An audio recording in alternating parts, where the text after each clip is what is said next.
देखो रिकॉर्डिंग का मैसेज गया और स्क्रीन शेयर है। Ma'am. Yes ma'am. Yes ma'am.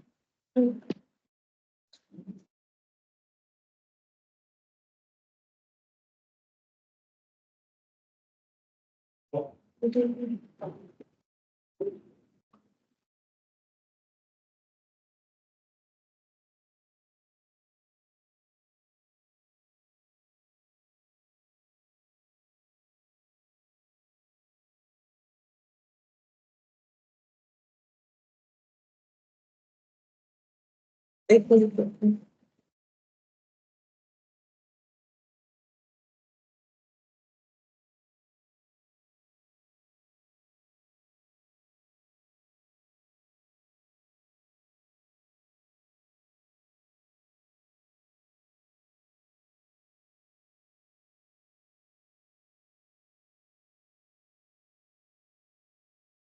ठीक है, देखो हम लोग बिल्स ऑफ एक्सचेंज स्टार्ट किए थे, लेकिन पहले जो है ये क्वेश्चन जो मैंने बोला था ना, ये पहले करेंगे, उसी के बाद ही हम लोग जो है बाकी पीडीएफ से क्वेश्चन करेंगे। ठीक है, इससे बेस हमारा क्लियर हो जाएगा। तो लास्ट दिन देखो इलास्ट्रेशन 5 तक किया था, आज हम लोग उसके बाद से स्टार्ट करते हैं। ठीक है, इलास्ट्रेशन 5 मतलब यहाँ तक। ठीक है, तुम लोग ये वाला क्वेश्चन अपने मतलब आंसर के ऊपर लिख भी सकते हो, थोड़ा सा जगह रख दोगे तो लिख भी सकते हो, या फिर ये वाला पीडीएफ शेयर कर देंगे तो भी हो जाएगा। ठीक है, देखो इलास्ट्रेशन 6 इसमें क्या बोला है।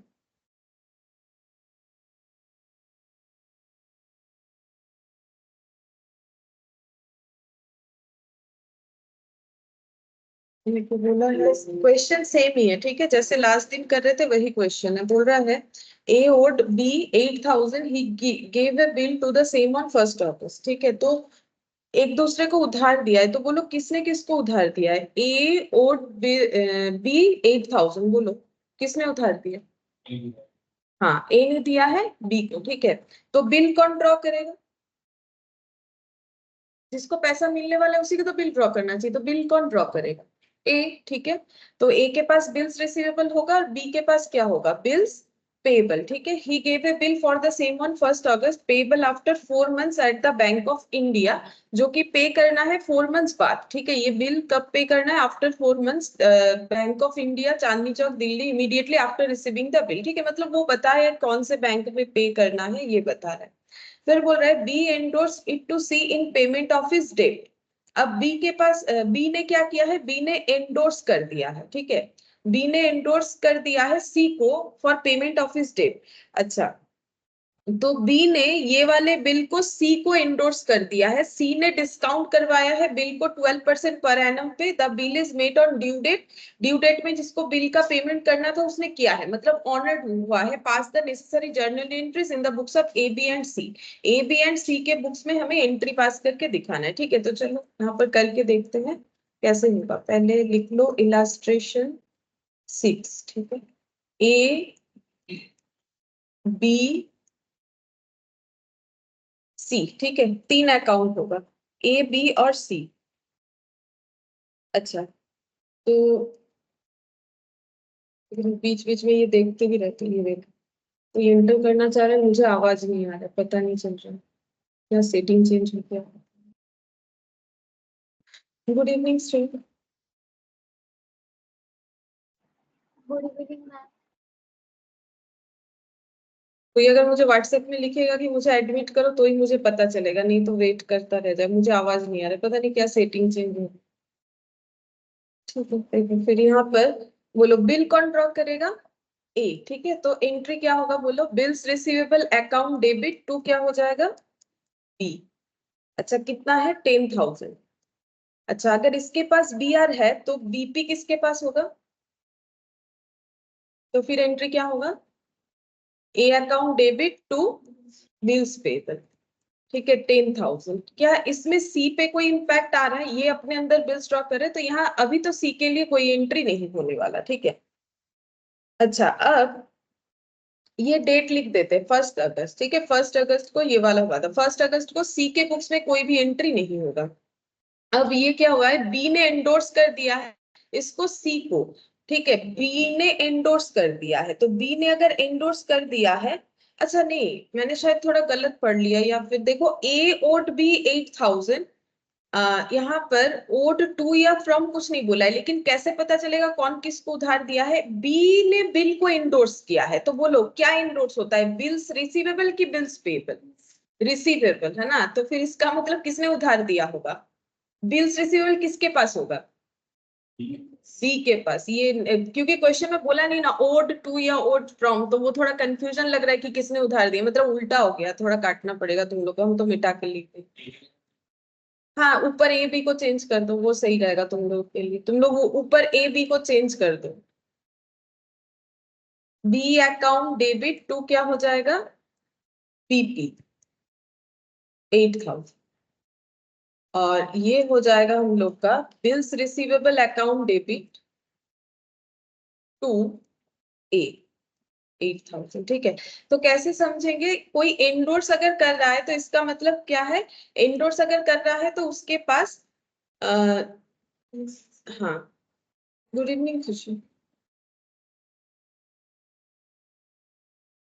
अच्छा, अब देखो यहाँ पर, गुड इवनिंग, अब देखो यहाँ पर क्या होगा, बी ने एंडोर्स किया, ठीक है। अब एंडोर्स कब कर रहा है, डेट देखो, immediately after receiving the bill, B immediately B ने उसको क्या कर दिया है, एंडोर्स कर दिया। तो एंडोर्समेंट का डेट भी हम लोग 1/8 रखेंगे। एंडोर्स करेगा तो इसके पास से क्या चला जाएगा, बिल्स रिसीवेबल जो पहले डेबिट था वो क्रेडिट हो जाएगा, और बदले में सी को उसने क्यों दिया है, ताकि सी के साथ उसका डेब्ट का सेटलमेंट हो जाए। तो सी उसका पहले क्रेडिटर रहा होगा, क्रेडिटर अगर कैंसिल हो जाता है तो क्या हो जाएगा, डेबिट। ठीक है, C account debit to bills receivable हो जाएगा। ठीक है, अब तो सी के बुक्स में एंट्री होगा, क्योंकि बी और सी के बीच में ट्रांजैक्शन हो रहा है, तो बी एंडोर्स किया है, तो सी के पास एंडोर्समेंट वाला बिल आया होगा, तो सी क्या बोलेगा, बिल्स रिसीवेबल अकाउंट डेबिट। तो ये तो ड्रॉ नहीं किया था, इसने ये बिल्स एक्सेप्ट करके बी जो उसका डेटर था उससे पेमेंट लेने की जगह बिल्स ले लिया है, तो बी उसका डेटर कैंसिल आउट हो जाएगा। डेटर डेबिट रहता है, डेटर क्या हो जाएगा, क्रेडिट हो जाएगा। ठीक है, डेटर डेबिट होता है, डेटर क्रेडिट हो जाएगा। यहाँ पर इसमें ए का कोई भी एंट्री नहीं होने वाला। ठीक है, अच्छा, अब उसके बाद बोल रहा है सी 4 सितंबर को सी ने वो बिल डिस्काउंट करवा लिया 12% पर एनम पे। तो नॉर्मली बैंक में जाके डिस्काउंट करवा सकते हैं, या कोई पर्सन अगर इस बात पे एग्री होता है। तो अभी सी के यहाँ पर एंट्री होगा 4 सितंबर को। ठीक है, सी ने डिस्काउंट करवा लिया तो पैसा आएगा, टाइम के पहले करवा लिया ना। देखो 4 मंथ्स का बिल था, उसने 4 सितंबर को ही करवा लिया। 4 मंथ्स होने से कितना होगा, चलो पूछ लेंगे तुम लोगों से। एंट्री क्या होगा, bank account debit discount account debit to क्या हो जाएगा, बिल्स रिसीवेबल। ठीक है, बीआर हो जाएगा 8,000। अच्छा, अब कितना डिस्काउंट लगेगा वो तुम लोग कैसे कैलकुलेट करोगे, ये देखो हम यहाँ पर दिखाते हैं। डिस्काउंट कैसे कैलकुलेट होता है, अमाउंट ऑफ बिल इनटू हो जाएगा परसेंटेज ऑफ इंटरेस्ट, मतलब 12%। ये पूरे 12 मंथ्स का है। अनएक्सपायर्ड पीरियड लेना पड़ता है, मतलब कितने टाइम पहले उन्होंने इस बिल से पैसा कलेक्ट कर लिया। तो इनको कलेक्ट कब करना था, बिल ड्रॉ हुआ था 1 अगस्त। ठीक है, मैंने तुम लोग को डेट कैलकुलेशन सिखाया। 4 मंथ्स बाद कितना होगा, 1 अगस्त, 1 सितंबर, 1 सितंबर टू 1 अक्टूबर, 1 अक्टूबर से लेके 1 नवंबर, और 1 नवंबर से लेके 1 दिसंबर। ये होता है 4 मंथ्स, और इसमें 3 दिन ग्रेस ऐड हो जाएगा तो 4 दिसंबर होगा। उन्होंने कब इसको ये करवा लिया डिस्काउंट, 4 सितंबर। तो कितने टाइम पहले हो गया, सितंबर टू अक्टूबर, मतलब 4 से 4 करो ना, सितंबर टू अक्टूबर 1 मंथ, अक्टूबर टू नवंबर 2 मंथ्स, नवंबर टू दिसंबर 3 मंथ्स हो रहा है। 4 तो नहीं हो रहा है, ये देखो 4 सितंबर से 4 अक्टूबर है ना, 4 सितंबर से 4 अक्टूबर, फिर 4 अक्टूबर से 4 नवंबर, और 4 नवंबर से 4 दिसंबर। कितना हुआ, 3 मंथ्स, 4 मंथ्स नहीं हो रहा। ठीक है, तो 3 मंथ्स हो जाएगा। 3 मंथ्स का डिस्काउंट कैलकुलेट करना पड़ेगा। करो कैलकुलेशन करके मुझे बोलो कितना हो रहा है, बोलो कितना हो रहा है। 240 होगा शायद, देख 12 12 तो कैंसिल आउट हो जा रहा है, 240, 240 माइनस 8,000, तो कितना पैसा रिसीव किया होगा, 7760। अच्छा, जब इसने ये बिल डिस्काउंट करवाया तो किसी और के बुक्स में कोई एंट्री होगा, मींस ए और बी के बुक्स में नहीं, क्योंकि इनका तो इससे कोई लेना देना नहीं, इनको पैसे का जरूरत था, इन्होंने बिल्स को डिस्काउंट करवा लिया। अच्छा, अब इसके बाद क्या होगा, बिल ड्यू डेट पे मेट हुआ, मतलब ड्यू डेट पे किसको पेमेंट करना था, एक उसने पेमेंट कर दिया। ड्यू डेट कौन सा होगा, 4 दिसंबर, अभी कैलकुलेट किया था ना, 4 दिसंबर हुआ, तो ड्यू डेट को पेमेंट मिलेगा, तो ए क्या बोलेगा, मैंने अपना पेमेंट अगर कर दिया है तो ए बोलेगा मेरा बीपी कैंसिल, तो क्या हो जाएगा, बैंक 8,000। अच्छा, क्या बी या सी के बुक्स में कोई एंट्री होगा, नहीं, क्योंकि देखो बिल किसके पास है, पहले तो बिल था बी के पास, तो बी ने तो वो सी को दे दिया, तो बी के पास तो कुछ है ही नहीं उसके बुक्स में, और क्या एंट्री होगा, बी के पास बिल था, उसने उस बिल के थ्रू से सी को अपना जो क्रेडिटर था सी उसको कैंसिल कर दिया, मतलब पेमेंट करके, पेमेंट की जगह बिल्स देके सी ने वो एक्सेप्ट कर लिया, सी ने वो बिल को डिस्काउंट करवा लिया, अब ये पैसा ए ने कहा दिया होगा, बैंक में दिया होगा, ठीक है, तो अब एक एंट्री ए के बुक्स में होगा 4 दिसंबर को, एक एंट्री बैंक करेगा, ठीक है, मतलब बैंक के बुक्स में होगा, बी और सी के बुक्स में कोई एंट्री और नहीं होगा, ठीक है। अब इलास्ट्रेशन 7 देखो क्या बोल रहा है, it drew a 3 months bill for 10,000 upon B, this bill was endorsed in favour of C, ठीक है, ये बिल जो है एंडोर्स हो गया है इन फेवर ऑफ सी, सी को एंडोर्स कर दिया है, who endorsed in favour of D, मतलब पहला बात है, पहले सबसे पहले बिल्स रिसीवेबल किसके पास था, ए के पास रहा होगा, ठीक है, फिर ए ने वो बिल्स रिसीवेबल किसको दे दिया, बी को, देखो सॉरी सी को, ठीक है, endorsed in favour of C, who endorsed in favour of D, फिर ये बिल्स रिसीवेबल किसके पास आ गए, डी के पास आ गया, who in turn endorsed in favour of A, ठीक है, मतलब ये घूमते घूमते जाके फिर किसके पास पहुंच गया, जिसका बिल था उसी के पास, ठीक है, और इसने क्यों एंडोर्स किया, देखो कोई ऐसे एंडोर्स नहीं करता है, एंडोर्स क्यों करता है कि उसको पेमेंट करना था उस पार्टी को, बदले में उसको बीआर दे दिया, ठीक है, तो बोल रहा है कि डी ने जो पेमेंट किया है वो क्यों किया है, बोल रहा है in favour of it to discharge his own acceptance, ये बात लेकिन अलग होता है, ये क्रेडिटर का बात है, ओन एक्सेप्टेंस का मतलब बिल को एक्सेप्ट किया जाता है, बीपी एक्सेप्ट किया जाता है, मतलब ए और डी में भी कोई बिल्स ड्रॉ हुआ था, ठीक है, तो मतलब डी के पास क्या रहा होगा, एक्सेप्टेंस किस चीज का होता है, बीपी का, डी के पास कोई बीपी रहा होगा, उस बीपी का बीआर, मतलब उस बीपी का बीआर किसके पास था, ए के पास, मतलब देखो ए ने किसके ऊपर बिल ड्रॉ किया था पता है, एक तो बी के ऊपर किया था, ये देखो जो हमें क्लियरली क्वेश्चन पढ़ के पता चल रहा है, ठीक है, ए ने बी के ऊपर बिल्स ड्रॉ किया था, तभी तो बोला है, देखो A drew 3 months bill for 10,000 upon B, ठीक है, अब ए ने उसको सी को एंडोर्स कर दिया, क्यों कर दिया होगा, सी को उसे पेमेंट करना होगा, शायद कितने का, कुछ नहीं बोला है, तो 10,000, ठीक है, मान के चलते कि 10,000 का क्रेडिटर था, अब ये बीआर उठा के इसको दे दिया, ये बीआर उठा के इसको दे दिया, तो सी उसके बुक्स में क्रेडिटर रहा होगा, सी कैंसिल हो गया, ठीक है, अब सी ने अपना बीआर उठा के किसको दे दिया, डी को दे दिया, तो डी के बुक्स में, मतलब डी के बुक्स में सी डेटर रहा होगा, या फिर बोलो तो सी के बुक्स में डी क्रेडिटर रहा होगा, तभी तो कैंसिल हुआ, मतलब ए और बी में जब बिल्स ड्रॉ हुआ तो सेलर कौन था, ए, और परचेजर कौन था, बी, अब ए ने अगर सी को इंडोर्स किया तो इन दोनों में क्या रिलेशन है, कौन सेलर कौन परचेजर, ये कौन रहा होगा, ये कौन रहा होगा, सेलर, अब इसने जब इसको इंडोर्स किया तो इन दोनों में कैसा रिलेशन रहा होगा, ये कौन रहा होगा, सेलर, और ये कौन रहा होगा, परचेजर, ठीक है, तो इस तरीके से अब डी ने जब ए को दिया है तो फिर बोल रहा है कि उसका एक्सेप्टेंस को कैंसिल करने के लिए, मतलब उसके बीपी को कैंसिल करने के लिए, बीपी को कैंसिल कर रहा है बीआर दे के, ठीक है, हो सकता है कि भाई मेरा बीपी कैंसिल कर दो, लेकिन वो बात अलग है कि इसी का बीआर इसी के पास लौट के जा रहा है, ठीक है, तो इसमें एंट्री कैसे होगा वो हमें देखना है, तो ये जो डी है इसने बोला कि मेरा जो बीपी, अब डी के पास अगर ए का बीपी है तो इन दोनों में फिर कौन सा रिलेशन रहा होगा, ए कौन रहा होगा, सेलर, और डी कौन रहा होगा, परचेसर, ठीक है, तो इन दोनों में बीआर बीपी का रिलेशन था, अब डी बोल रहा है हम अपने बीपी को रिलीज करेंगे बट बीपी टू बैंक नहीं करेंगे, मतलब हम पेमेंट नहीं कर रहे, बदले में क्या देंगे, बिल्स रिसीवेबल, ए एक्सेप्ट कर रहा है तभी ले रहा है, ठीक है, तो मुझे बोलो क्या ए को फिर और कोई पैसा मिलेगा, नहीं, वो तो क्या हो रहा है, घूम फिर के कैसे सेटल हो रहा है, बिल्स रिसीवेबल से ही से, मतलब लास्ट में बी किसको पैसा देगा, ए को ही देगा, पहले बी ए को ही देने वाला था, फिर इंस्ट्रक्शन आए किसको देना है, सी को, फिर इंस्ट्रक्शन आए किसको देना है, डी को, अब क्योंकि ये घुमा किसी को दे दिया, फिर अब इस किसको देना है, घूम फिर के वही ए को ही देना है, ठीक है, ये वाला एंट्री करना पड़ेगा, वो एक्सेप्टेंस की वजह से ये क्वेश्चन मैंने करवाया, क्योंकि एक्सेप्टेंस देगा तो कैसे तुम लोग को एंट्री करना चाहिए, तो यहाँ पर 4 कॉलम होगा, ए बी सी डी, ठीक है, तब तक हम देख लेते कोई, ठीक है कोई इंटर नहीं करना चाह रहा तो मुझे आवाज ही नहीं आ रहा। इलास्ट्रेशन 7 है, ABCD।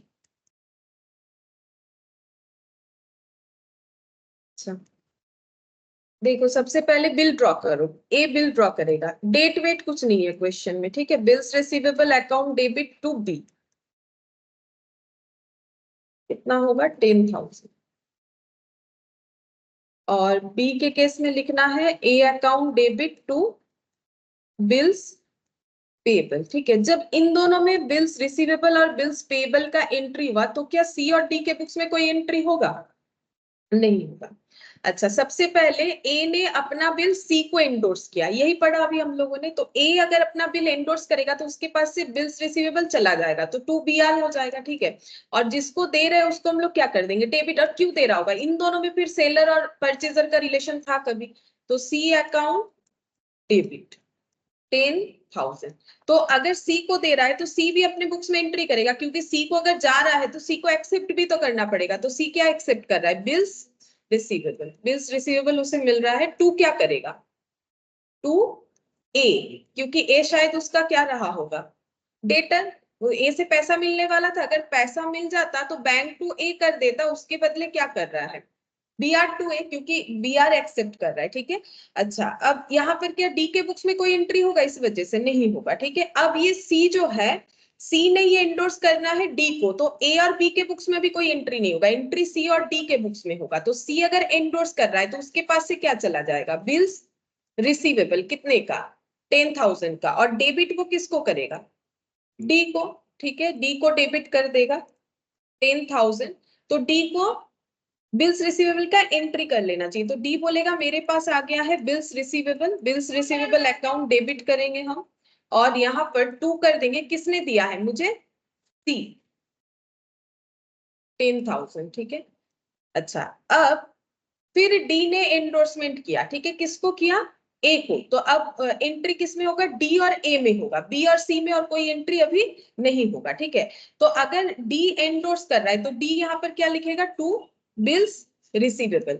अच्छा बदले में उसका क्या कैंसिल हो रहा है, बीपी, ठीक है। तो यहाँ पर ए नहीं लिखेगा, क्या लिखना पड़ेगा, बिल्स पेबल अकाउंट डेबिट, क्योंकि उसका बीपी जो ऑलरेडी ए के साथ मतलब ड्रॉ हुआ था वो कैंसिल आउट हो रहा है। तो यहाँ पर पार्टी नेम नहीं होके क्या होना चाहिए, बीपी डेबिट होना चाहिए। क्यों बोलो, क्योंकि ऑलरेडी ए का नाम तो इसके बुक्स में होगा ही, सोच के देखो। क्योंकि डी और ए में अगर कोई सेलर परचेसर का रिलेशन हुआ, डी ने अगर कुछ परचेस किया था ए से, तो डी ने क्या एंट्री किया होगा, जो हमें लिखना नहीं है, यहाँ पर हम समझाने के लिए बोल रहे हैं। परचेज टू क्या किया होगा, ए। फिर जब बीपी एक्सेप्ट किया होगा तब क्या एंट्री किया होगा, ए टू बीपी। अब ये बीपी को वो कैंसिल कर रहा है, लेकिन टू कैश या बैंक करके नहीं, टू बिल्स रिसीवेबल। देखिए जो यहाँ पर हमें दिख नहीं रहा है बिकॉज हमें ये करने नहीं बोला है, लेकिन होगा तो ऐसा ना, ठीक है।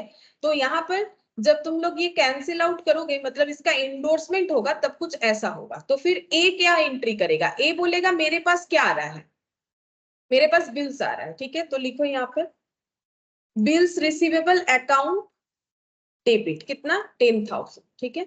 अच्छा क्या मुझे कोई मतलब इसके बदले मेरा क्या होगा,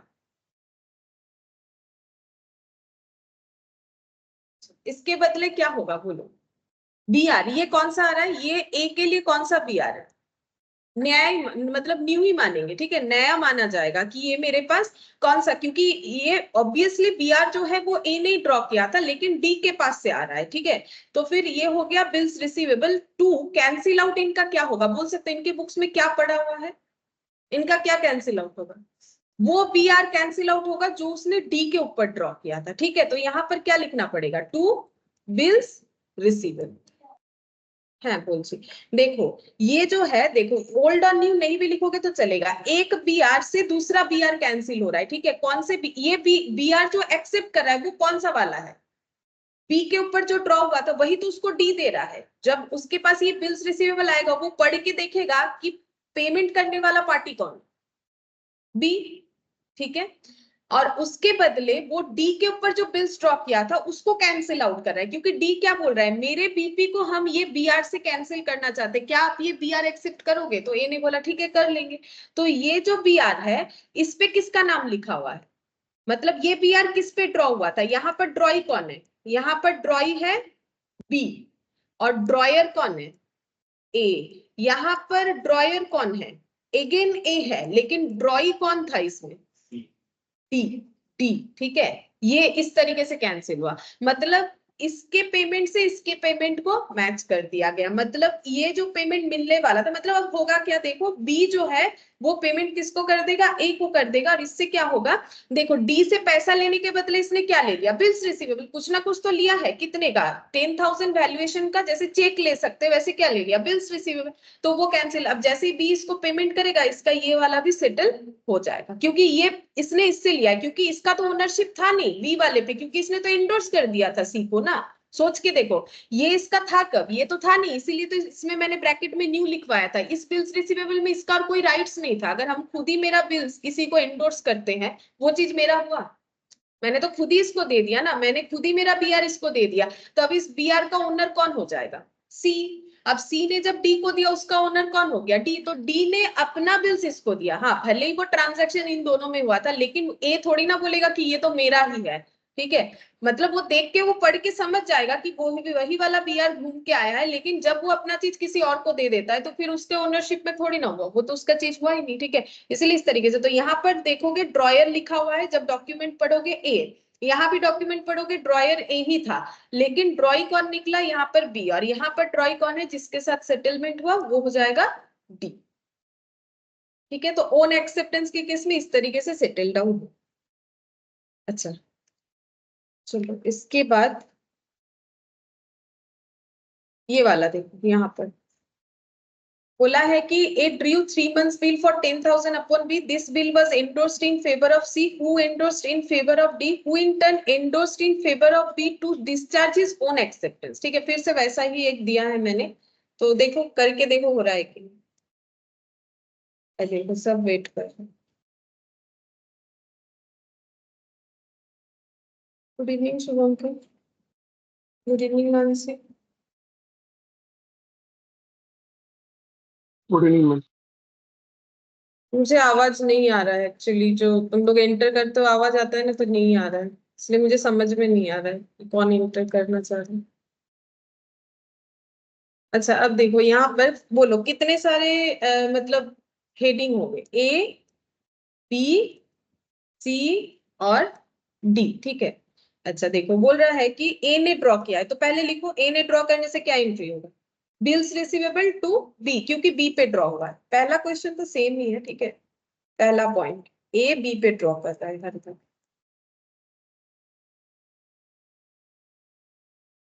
तो बी के पास क्या आ जाएगा, बिल्स पेबल 10,000, अगर इन दोनों में बिल्स ड्रॉन हुआ है तो फिर सी डी में तो कुछ नहीं होना चाहिए, ठीक है।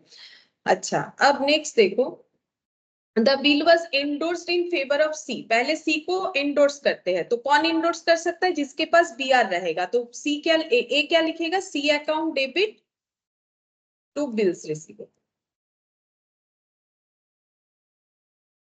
अच्छा और किसके बुक्स में एंट्री होगा, सी के बुक्स में, ठीक है, तो सी क्या बोलेगा, bills receivable account debit to A, ठीक है, 10,000। डी के बुक्स में भी कोई एंट्री नहीं होगा, बी के बुक्स में भी कोई एंट्री नहीं होगा। अच्छा इसके बाद देखते हैं फिर से एंडोर्समेंट हुआ होगा, who endorsed in favour of, ये देखो सी को कर दिया, हु एंडोर्स मतलब सी ने किसको दे दिया है, डी को, तो पहले सी से डी में ट्रांसफर करो, तो डी अकाउंट डेबिट टू क्या हो जाएगा, bills receivable, D account debit to bills receivable, तो डी क्या लिखेगा, bills receivable account debit to C 10,000।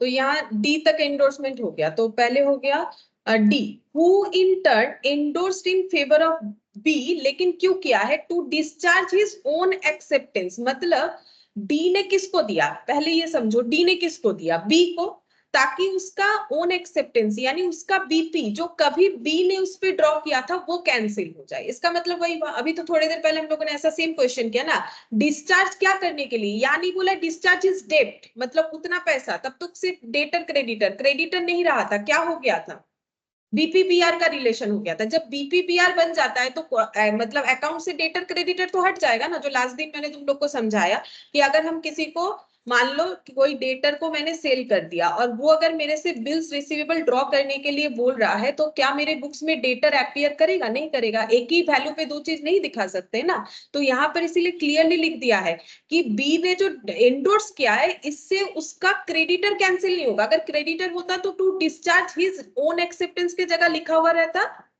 डेप्ट। ठीक है, जैसे ये क्वेश्चन इसके पहले वाला और एकदम आज स्टार्टिंग में डेप्ट वाला ही किया हम लोगों ने शायद, ठीक है, या फिर लास्ट दिन क्या था जो 10,200 का था, डिस्काउंट अलाउड हुआ लास्ट दिन का लास्ट क्वेश्चन। तो यहाँ पर डेप्ट नहीं बोला है, क्या बोला है, ओन एक्सेप्टेंस, मतलब डेटर क्रेडिटर के रिलेशन के बाद इनके अंदर बिल्स रिसीवेबल बिल्स पेएबल वाला रिलेशन, मतलब बिल्स ऑफ एक्सचेंज ड्रॉन हुआ था।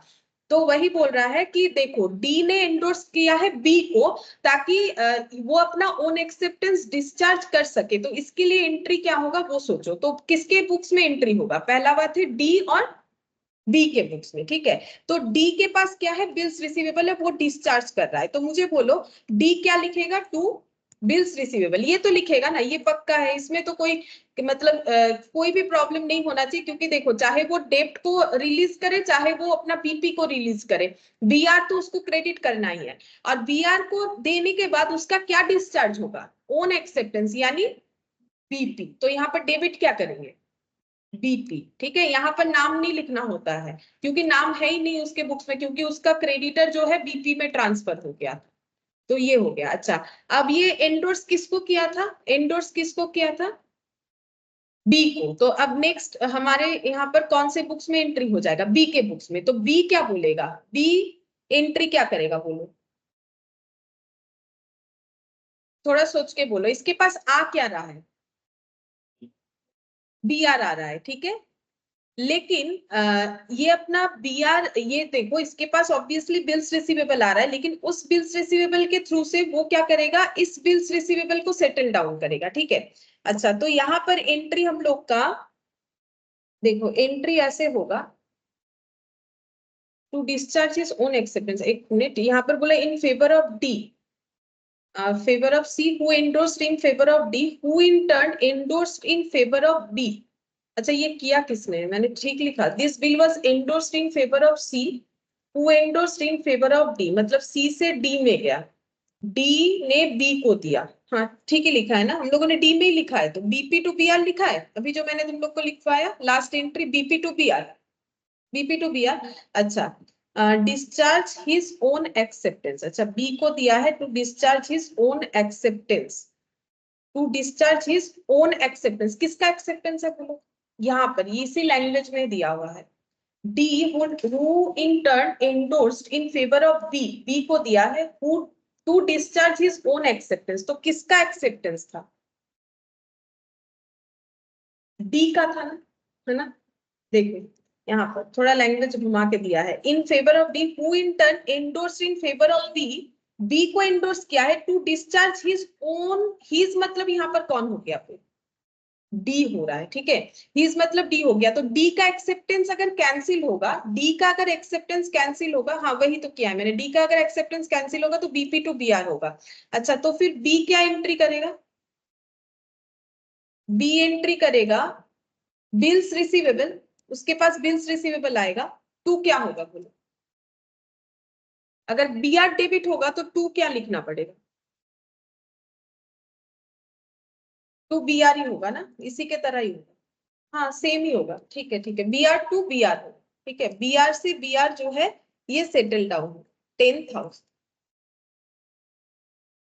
हाँ ठीक है, सेम टाइप ऑफ ही है, ठीक है, टू इन टर्न एंडोर्स, हाँ ठीक है। देखो A account debit to BP हुआ, लेकिन इसका, अच्छा हाँ, एक बात और एक चीज है, देखो ठीक तो है ये वाला एंट्री तो हो रहा है, लेकिन मुझे एक चीज बोलो, यहाँ पर ए का जो, ए को पैसा मिलने वाला था किससे, बी से, ठीक है, ए ने वो इंडोर्स किसको कर दिया, सी को, सी ने वो इंडोर्स किसको कर दिया, डी को।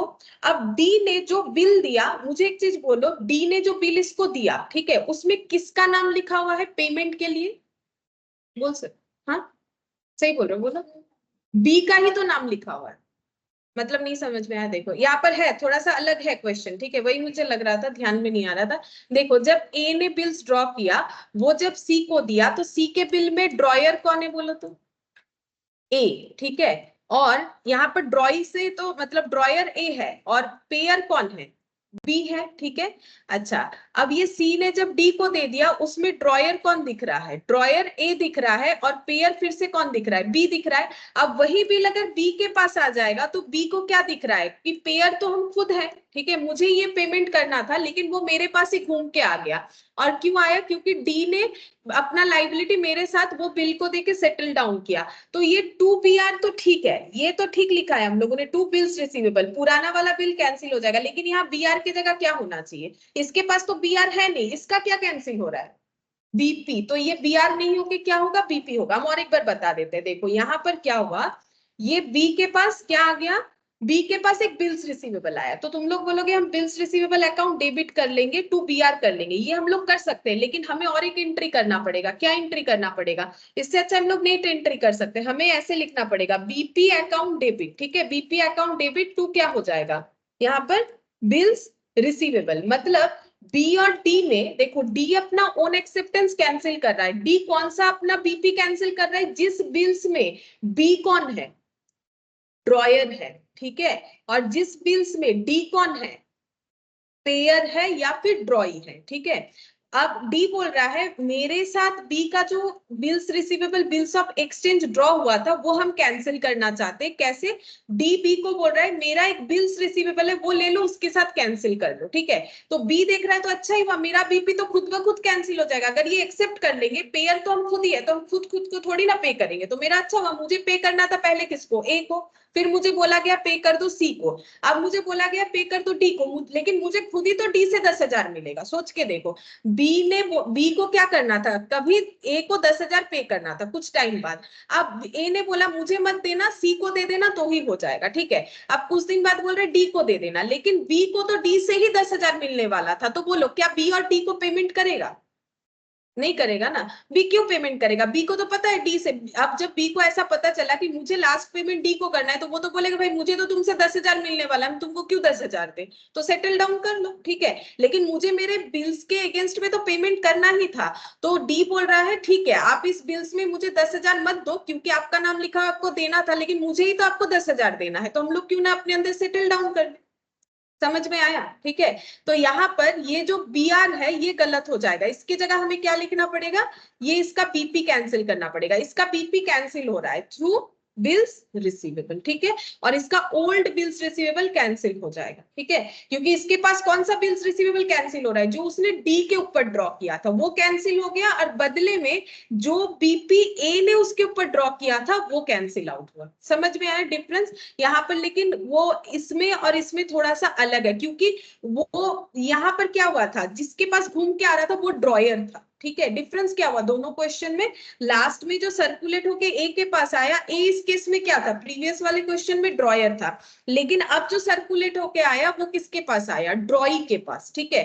तो ड्रॉई के पास क्या रहता है, BP, और ड्रॉयर के पास क्या था, बिल्स रिसीवेबल, तो इसीलिए इसका BR टू BR एंट्री बना, जबकि इसका क्या एंट्री बना, BP टू BR, ठीक है। ये थोड़ा सा इसमें अलग था।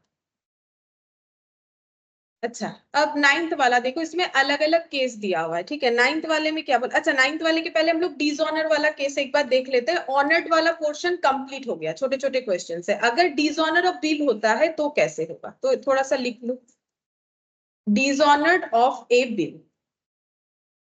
डिसऑनर्ड का मतलब क्या होता है, अगर पेमेंट बोला था जिस टाइम पे उस टाइम पे नहीं किया, तो नॉन पेमेंट होने से डिसऑनर होता है, और एक टाइम पे डिसऑनर हो सकता है, जैसे कि non acceptance, non acceptance of bills of exchange, मतलब किसी ने बोल तो दिया कि मेरे ऊपर बिल्स ड्रॉ कर लो, लेकिन उसके बाद उसने साइन करके वो एक्सेप्ट नहीं किया, साइन नहीं करने से वो वैलिड नहीं होता है, तो भी हम लोग बोलेंगे कि जो बोला वो बात नहीं रखा, तो भी उसे क्या बोलते हैं, डिसऑनर ऑफ बिल। लेकिन अगर कोई एक्सेप्टेंस नहीं करेगा तो क्या उस पे कोई एंट्री हो सकता है, नहीं। लेकिन नॉन पेमेंट होगा तो एंट्री होगा। नॉन पेमेंट का मतलब क्या, सेल परचेज हुआ, बिल्स ड्रॉ हुआ, उसके बाद पेमेंट डेट भी आया लेकिन उसने पेमेंट नहीं किया, तो सारा एंट्री होते जाएगा। लेकिन अगर कोई एक्सेप्ट ही नहीं किया तो आगे का तो उस पर्सन के साथ कोई ट्रांजैक्शन बनेगा ही नहीं, ठीक है।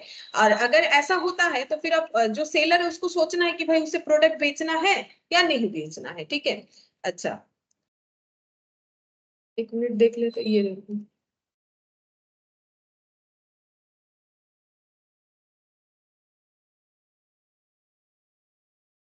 अच्छा, कोई भी अगर आउट हो जा रहा हो ना, और अगर ज्वाइन करना चाह रहे हो तो मुझे व्हाट्सएप में एक बार लिखो कि एडमिट करने के लिए। मुझे आवाज नहीं आ रहा है। अच्छा हुआ मैंने देखा।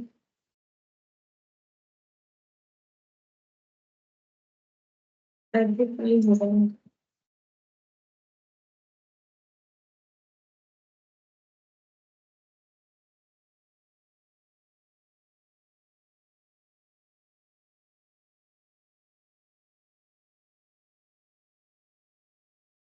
एक सेकंड।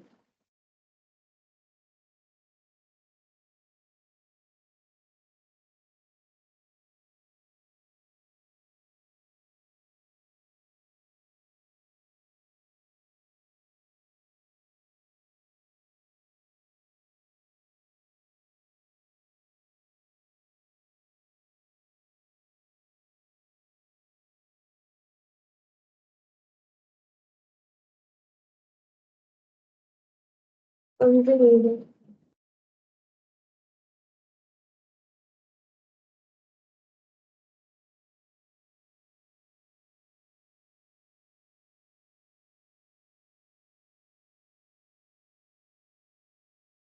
अच्छा ठीक है, देखो।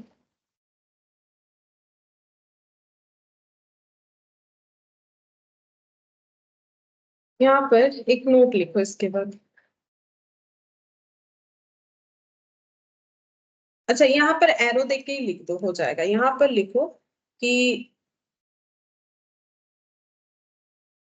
हाइफन देके, no accounting entry is passed. No accounting entry is passed, इस केस में कोई अकाउंटिंग एंट्री नहीं है, जो मैंने बोला जिस रीजन से, ठीक है।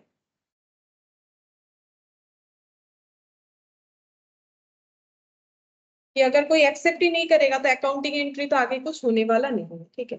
अच्छा, अब अगर कोई डिसऑनर करता है तो एक नोटिंग चार्जेस का बात आता है, ठीक है। नोटिंग, नोटिंग का मतलब है कि क्योंकि ये पूरा एक जो है लीगल डॉक्यूमेंट है, तो सबसे पहले पेमेंट नहीं मिलने पे नोटिंग करवाना पड़ेगा। मतलब नोटरी पब्लिक होता है, कोर्ट के बाहर नोटरी पब्लिक होते हैं, ठीक है, जो ये सारा काम करते हैं, बाहर बैठे रहते हैं, ठीक है। वो बुला लेते हैं कि मतलब उनको जाके हम लोग बोलना पड़ेगा कि मेरा ये बिल डिसऑनर हो गया, तो वो अपना जो भी लीगल काम है वो कर देंगे। मतलब वो एक नोट, मतलब लिख देंगे, ठीक है। लिख देंगे कि इन्होंने ये बिल का पेमेंट करने का लिए बोला था लेकिन पेमेंट नहीं किया है, ठीक है। उस चीज को बोला जाता है नोटिंग करवाना, ठीक है। नोटिंग करवाना, तो इसमें लिखो, it is the recording of, noting क्या होता है वो लिखवा देते हैं।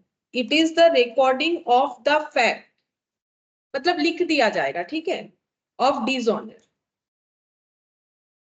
ऐसे ऐसे डिसऑनर कोर्ट नहीं मानेगा। सबसे पहला स्टेप है, अगर मेरा बिल डिसऑनर हो गया है तो मुझे पहले नोटरी पब्लिक के पास जाके उसको नोटिंग करवाना पड़ेगा, तो वो एक पेपर में लिख देते हैं फैक्ट को कि डिसऑनर हुआ है बाई ए नोटरी पब्लिक, जो कि कोर्ट के बाहर नॉर्मली बैठते हैं, ठीक है।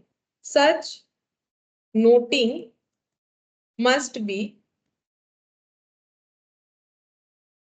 Made within a reasonable time after dishonour. मतलब एक रीजनेबल टाइम के अंदर नोटिंग करवाना पड़ेगा। मतलब मेरा बिल डिसऑनर हो गया और हम एक साल बाद जाएंगे नोटिंग करवाने, ऐसा नहीं होता है। ठीक है, डिसऑनर हो गया, एक हफ्ते के अंदर चले जाओ, ठीक है। ज्यादा लेट करने से तो फिर वो इनवैलिड हो जाएगा ना, इतना लेट करने से फिर हमारा कार्रवाई नहीं हो सकता है। तो एक रीजनेबल टाइम के अंदर जाके हमें उसको नोटिंग करवा लेना चाहिए, ठीक है। अच्छा, अब देखो नेक्स्ट क्या होगा। अब ये फ्री में काम नहीं करेंगे, ठीक है, इनको तो एक पेमेंट मिलेगा ना। ये जो ऐसा काम करके दे रहे हैं कि नोटिंग, तो इनका काम ही है ये सब करना, इनके बदले इनको क्या मिलता है, इनका फीस मिलता है। तो ये पैसा देगा कौन, बोल सकते हो? जो नोटिंग करवाने जाएगा। तो नोटिंग करवाने कौन जाएगा? ड्रॉयर, क्योंकि उसी का तो मतलब ज्यादा हेडेक है ना, पैसा जाएगा तो उसी का जाएगा, और कौन जाएगा? वो थोड़ी ना, ड्रॉई थोड़ी ना जाएगा, पेयर जो है वो थोड़ी ना जाएगा। अब पैसा किसको देना पड़ेगा? इसी को देना पड़ेगा। अब वो तो वैसे ही पैसा नहीं दे रहा है, उससे कहाँ पैसा मांगेगा, ठीक है। तो वो बोलेगा कि भाई ये पैसा लो और मेरा ये नोटिंग कर दो, हो गया। लेकिन अब ये इसका दिमाग भी तो गर्म होगा ना, देखो वो पैसा तो दे नहीं रहा है, ऊपर से ये भी पॉकेट से पैसा जा रहा है, तो वो पैसा किससे रिकवर करेगा? उसी से करेगा, ठीक है, ड्रॉई से, मतलब पेयर जो होगा उसी से रिकवर करेगा, उसको एड ऑन कर देगा उस बिल के अमाउंट में कि मेरा नोटिंग करवाना जरूरी था, नोटिंग करवाने के लिए मेरा इतना, मान लो 10,000 का बिल था, डिसऑनर हुआ, नोटिंग का 50 रुपीज लग गया फॉर एग्जाम्पल, तो वो बाद में उससे कितना चार्ज करेगा? 10,000 तो करेगा ही करेगा, प्लस उसके ऊपर 50 रुपीज का और चार्जेस लगा देगा, ठीक है। तो ये होता है नोटिंग में। अच्छा, नोटिंग में एक चीज लिखो, क्या क्या लिखा हुआ रहता है, मतलब नोटिंग का जो ये पेपर रहेगा ना, उसमें कंटेंट क्या क्या रहता है, क्या क्या लिखते हैं नोटरी पब्लिक। लिखेंगे सबसे पहले डेट ऑफ डिसऑनर, कब डिसऑनर हुआ ये लिखना चाहिए, मतलब ये सब रहेगा तो ही वो नोटिंग का पेपर वैलिड होगा। डेट ऑफ डिसऑनर होना चाहिए। फिर क्या होगा? रीजन ऑफ डिसऑनर, ठीक है, मतलब क्या लग रहा है, क्या वो इंसॉल्वेंट हो गया ऐसा सुनने में आया, या फिर वो ऐसे ही पैसा नहीं दे रहे, तो वो रीजन कुछ एक लिखना पड़ेगा अगर पता चलता है। नहीं पता चलेगा तो नहीं लिखेगा। और नोटिंग चार्जेस, मतलब वो लिखने का उन्होंने कितना लिया, ठीक है, noting charges, fee of notary for noting. Noting करवाने का क्या चार्जेस हुआ, ये सारी चीज नॉर्मली डिटेल्स में लिखा हुआ रहता है। अच्छा, और रिकवरी ऑफ नोटिंग चार्जेस वो भी लिख लो, किससे रिकवर होगा? Recovery of noting charges.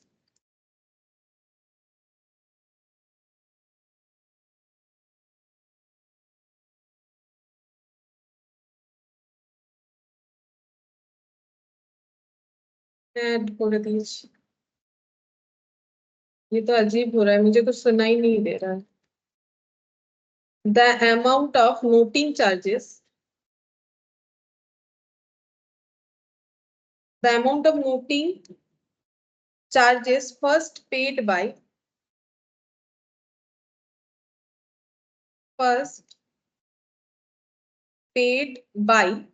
The, देखो ड्रॉयर ही पे करेगा ऐसा बात नहीं है, कौन पे करेगा बोलो तो? जो होल्डर रहेगा। जैसे एंडोर्समेंट का केस में ए ने ड्रॉ किया था, ए ने बी को एंडोर्स कर दिया, बी ने सी को कर दिया, सी ने डी को कर दिया, अब लास्ट बिल किसके पास है? डी के पास है।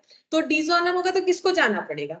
डी को ही जाना पड़ेगा, वही रिस्पॉन्सिबल रहेगा, ठीक है। ऐसा नहीं कि ए ने ड्रॉ किया तो ए जाएगा, ऐसा नहीं होता है, जिसके पास रहेगा वही जाएगा। मतलब पेड बाय द होल्डर बोलेंगे, ठीक है, जो बिल का होल्डर है, holder of the bill to the notary public, comma, then the holder recover it from the party who is responsible for dishonor. Responsible for dishonor मतलब कौन responsible होगा? जिसको पे करना था वही रिस्पॉन्सिबल होगा, वो पे नहीं किया तभी तो क्या हो जाता है? डिसऑनर, ठीक है। अच्छा, जब डिसऑनर होगा तो क्या एंट्री क्या होता है, देखो पहले यहां पर लिखते हैं, लिखो ड्रॉयर, ड्रॉयर बोल के लिखो, the drawer's account is always debited with total amount, that is the amount of dishonoured,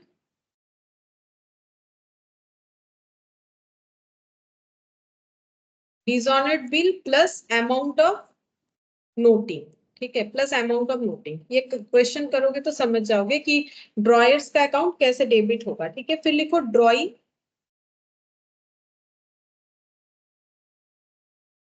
the drawee's account is always credited with total amount, that is amount of bill plus amount of noting। अच्छा, इसके बाद एक चीज लिख लो, ये पता होना चाहिए, प्रोटेस्ट, ठीक है। प्रोटेस्ट क्या होता है? ये एक सर्टिफिकेट होता है जो नोटरी पब्लिक देता है होल्डर ऑफ द बिल को। मतलब उसने नोटिंग तो करवा दिया, ठीक है, नोटिंग करके लिख दिया, इसके बाद वो एक सर्टिफिकेट देता है जिसका नाम होता है प्रोटेस्ट, ठीक है। और ये सर्टिफिकेट जो है वो नोटिंग के ऊपर बेस्ड होता है, तो लिख लो इट इज द फॉर्मल, ये एक फॉर्मल सर्टिफिकेट है। मतलब कभी भी अगर नोटिंग करवाने जाएंगे तो ये जरूर ले लेना चाहिए हम उनसे, formal certificate given by notary public to the holder of the bill, to the holder of the bill based on, comma देके, based on noting, based on noting। ये जो सर्टिफिकेट है वो किस बात पे बेस्ड है? नोटिंग के मैटर पे बेस्ड होता है, ठीक है। इसको प्रोटेस्ट बोलते हैं। बाई चांस अगर कुछ छोटा मोटा क्वेश्चन में पूछ लिया तो वहां से हम लोग कर सकते हैं। अच्छा, मैं देख लेते, कोई वेट नहीं कर रहा है, चलो। इलास्ट्रेशन 9, इसमें क्या बोला है देखो, A sold goods to B for 10,000 on 1st Jan and drew upon him 3 months bill for the amount, B accepted the bill and return it to A. Normal बात है, ठीक है। At maturity the bill was dishonoured, बस यहाँ पर difference क्या हुआ, normally same question हम लोगों ने किया है, मैच्योरिटी पे बिल ऑनर्ड हुआ, यहाँ पर डिसऑनर हुआ। और डिसऑनर होने के बाद ये अलग अलग 4 केस दिया है, 4 केस पे हमें क्वेश्चन सॉल्व करना है। बोल रहा है pass the necessary journal entries in the books of A and B। अच्छा, पहला क्या बोला है, when A retained the bill till the due date and paid noting charge is 100। मतलब A ने बिल ना तो बैंक में भेजा था सेंड फॉर कलेक्शन के लिए, ना तो डिस्काउंट करवाया था, ना इंडोर्स किया था, वो पूरा 3 months के लिए वेट किया था, लेकिन 3 months बाद D ने उसे पेमेंट नहीं किया और वो नोटिंग भी करवा लिया है। नोटिंग चार्जेस कितना लगा, 100। हमें इसका एंट्री करना है, ठीक है। केस ए बस इतना सा है, ठीक है। तो लिखो केस ए, इलास्ट्रेशन 9 का केस है, तो 2 बुक्स बनेगा, ए और बी, ठीक है। केस ए पहला। अच्छा, सबसे पहले सेल परचेज का एंट्री करो, B account debit to sales, question में सेल्स परचेज बोल रखा है ना, 10,000।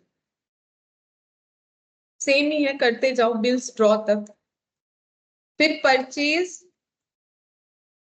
Account debit to A. अच्छा, अब इसके बाद बिल्स ड्रॉ करो, क्या एंट्री होगा, B R to B account,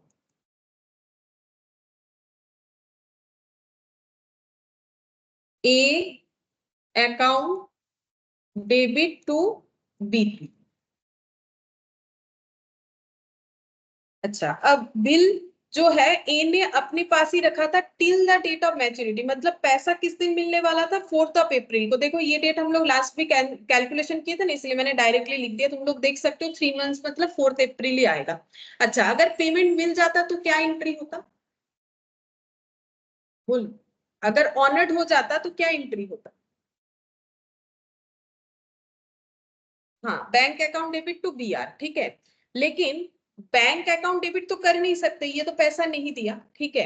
अच्छा, और हम लोगों ने नोटिंग भी करवाया। अच्छा, जैसे ही पता चला ये पैसा नहीं देगा, सबसे पहला टास्क क्या होगा, नोटिंग करवाना, ठीक है। तो नोटिंग करवाने से हमारे पास से पैसा जाएगा, तो हम लोग क्या एंट्री करेंगे, देखो नोटिंग करवाने से टू कैश लिखेंगे, कितने का नोटिंग करवाया, 100 रुपीज का, ठीक है।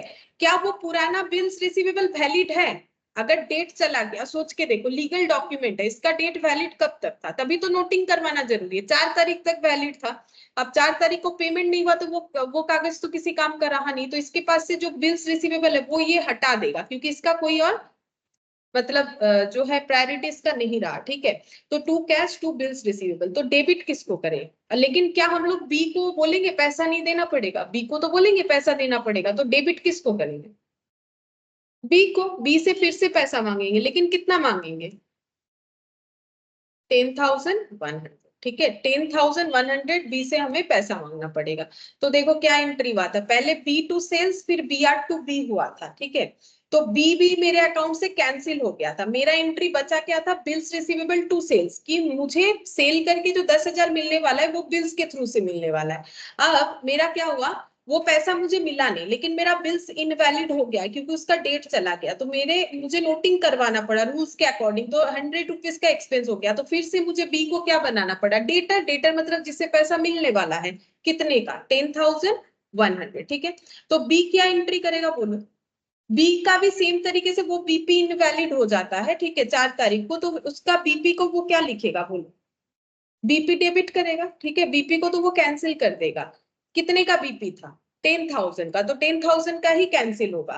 और नोटिंग चार्जेस उससे कौन रिकवर करने वाला है? ए, तो उसको वो नोटिंग चार्जेस देना पड़ेगा, तो वो उसके लिए क्या है? लॉस है। ऑन लॉसेस सर क्या होता है? डेबिटेड होता है, तो क्या लिखोगे? Noting charges debit. कितना?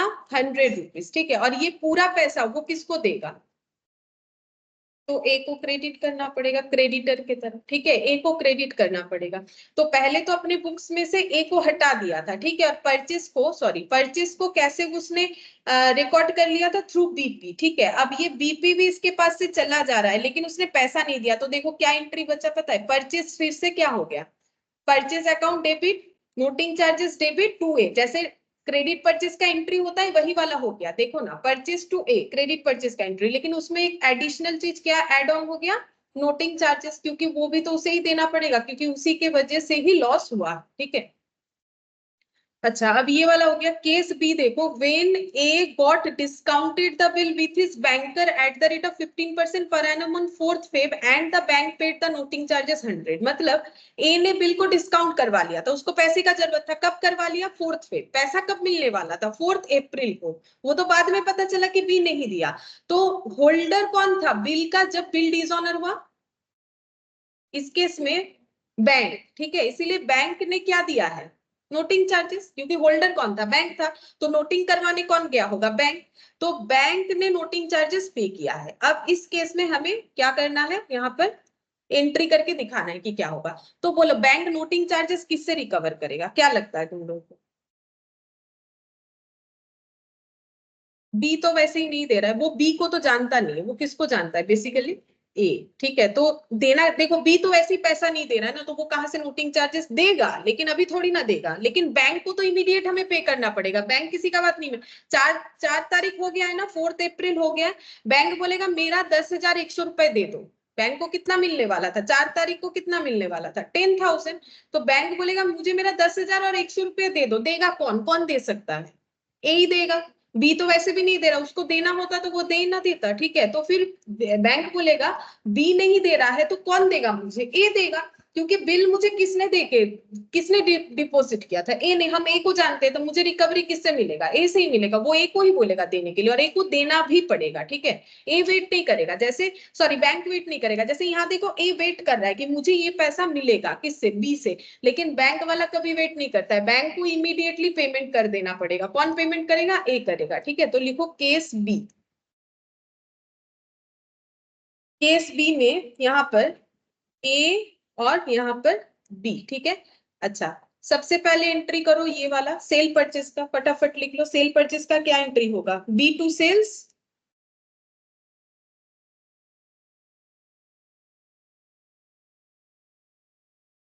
और purchase to A.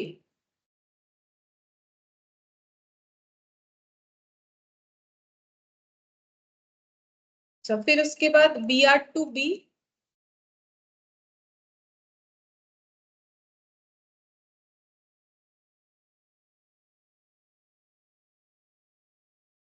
A2 BP हो गया बिल्स ड्रॉप। अच्छा, अब फोर्थ फेब में ए ने बिल को करवाया है डिस्काउंट, ऐसा क्वेश्चन में हमें दिया है, ठीक है। तो किसके बुक्स में एंट्री होगा? ए के बुक्स में, ठीक है। तो बी में इसका कोई एंट्री नहीं होगा, फोर्थ फेब में सिर्फ ए के बुक्स में एंट्री होगा। तो बोलो ए के पास पैसा आ जाएगा, लेकिन बदले में उसे कुछ लॉस बेयर करना पड़ रहा है, जिसको हम लोग क्या बोलते हैं? डिस्काउंट, ठीक है। Discount debit to bills receivable. कितने का बीआर है? 10,000 का। अच्छा, कितना डिस्काउंट होगा? 10,000 है। रेट ऑफ डिस्काउंट है हम लोग का 15%। और फोर्थ फेब को गया है, पैसा मिलने वाला था 4 अप्रैल, फोर्थ फेब से 4 फेब के बाद क्या आता है? मार्च, मार्च से अप्रैल, मतलब 2 months before. Unexpired period 2 months हो रहा है ना, क्योंकि 4 अप्रैल को पेमेंट होता, तो उसने कितने दिन पहले पैसा ले लिया, उतने दिन का उसे डिस्काउंट कर लिया जाएगा, ठीक है। तो ये अमाउंट कितना होगा? देख लो, 10,000 इंटू 15% इंटू 2/12, देखो कितना होता है। 250। तो कितना पैसा मिलेगा? 250 माइनस कर दो, 9750, ठीक है। बी के बुक्स में इस बात का कोई एंट्री नहीं होगा।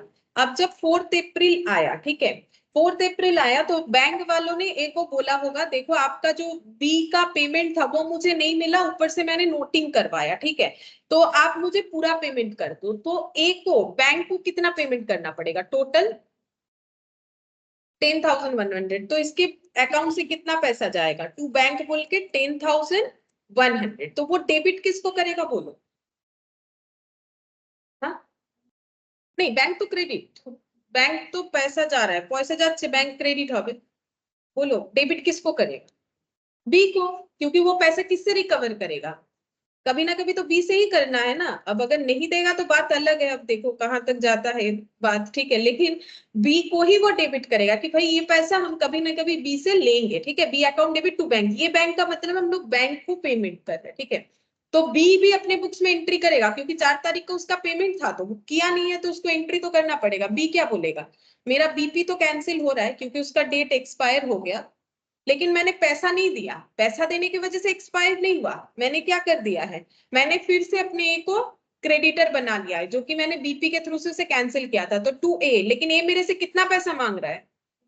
तो यहाँ कितना लिखना पड़ेगा? 10,100। तो डेबिट किसको करेगा? क्यों मांग रहा है एक्स्ट्रा 100? ऐसे ही नहीं मांग रहा है, नोटिंग चार्जेस की गलती की वजह से हुआ, तो नोटिंग चार्जेस डेबिट, ये एंट्री होना चाहिए, ठीक है। इस तरीके से होगा।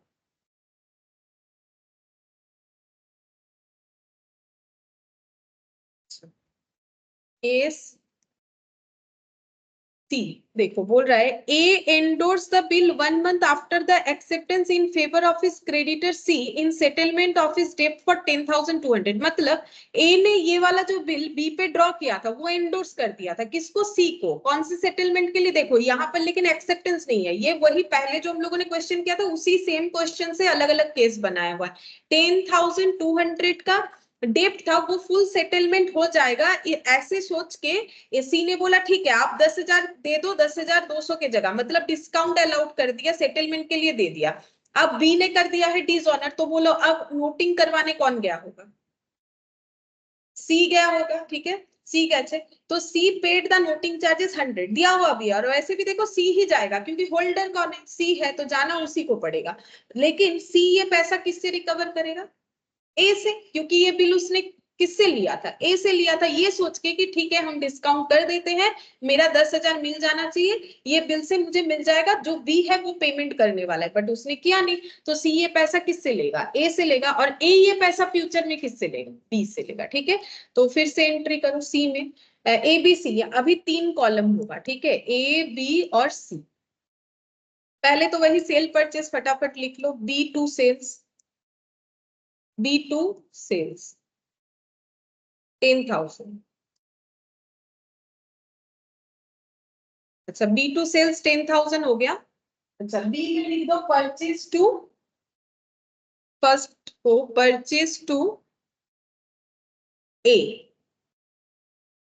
क्या यहाँ पर सी में कोई एंट्री आएगा? नहीं, ठीक है।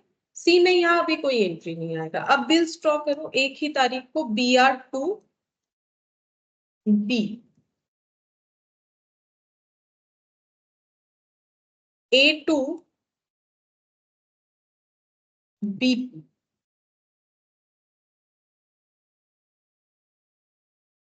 अच्छा, अब कब एंडोर्स हुआ देखते हैं। बोल रहा है आफ्टर 1 मंथ, तो फर्स्ट ऑफ जैन के बाद 1 month after first of Feb होगा, एंडोर्स कर दिया।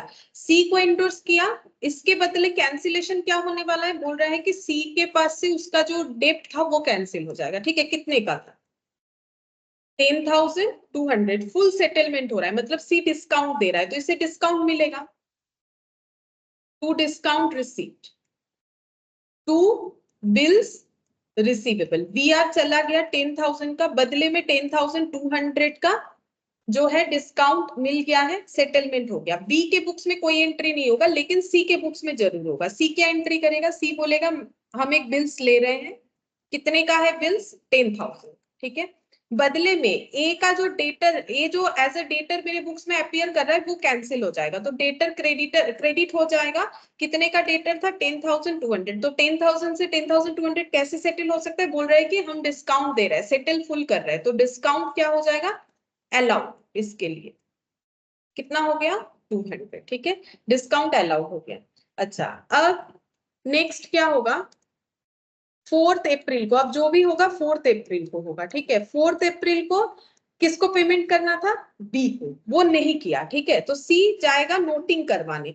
अब बोलो यहाँ पर क्या क्या एंट्री होना चाहिए। सबसे पहला बात है, सी अगर नोटिंग करवाएगा तो उसका क्रेडिट में क्या क्या आएगा तुम लोग बोल सकते हो। सबसे पहले वो टू कैश बोल के नोटिंग चार्जेस को रिकॉर्ड करेगा, कितना? 100 ही था। ठीक है, देखो इस सभी में 100 ही दे रखा है, 100 था।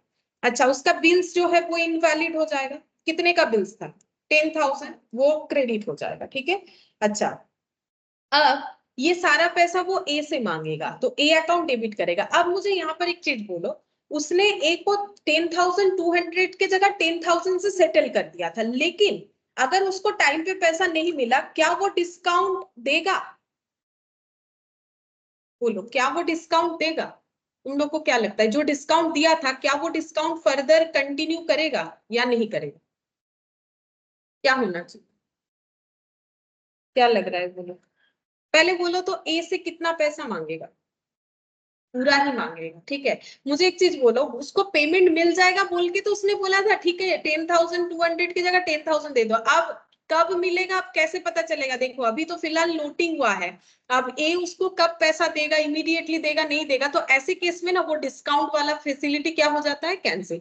ये सब इमीडिएट कैश डिस्काउंट होता है कि कोई अगर अच्छा कस्टमर होता है और टाइम पे पेमेंट कर देता है तो ही डिस्काउंट। डिस्काउंट दो तरीके का होता है, एक तो जब हम लोग कुछ परचेज करने जाते हैं और अगर प्रोडक्ट के ऊपर लिखा हुआ इतना डिस्काउंट, वो सभी कस्टमर के लिए एप्लीकेबल है, ये ऐसा नहीं है कि किसी पर्टिकुलर कस्टमर के लिए एप्लीकेबल है।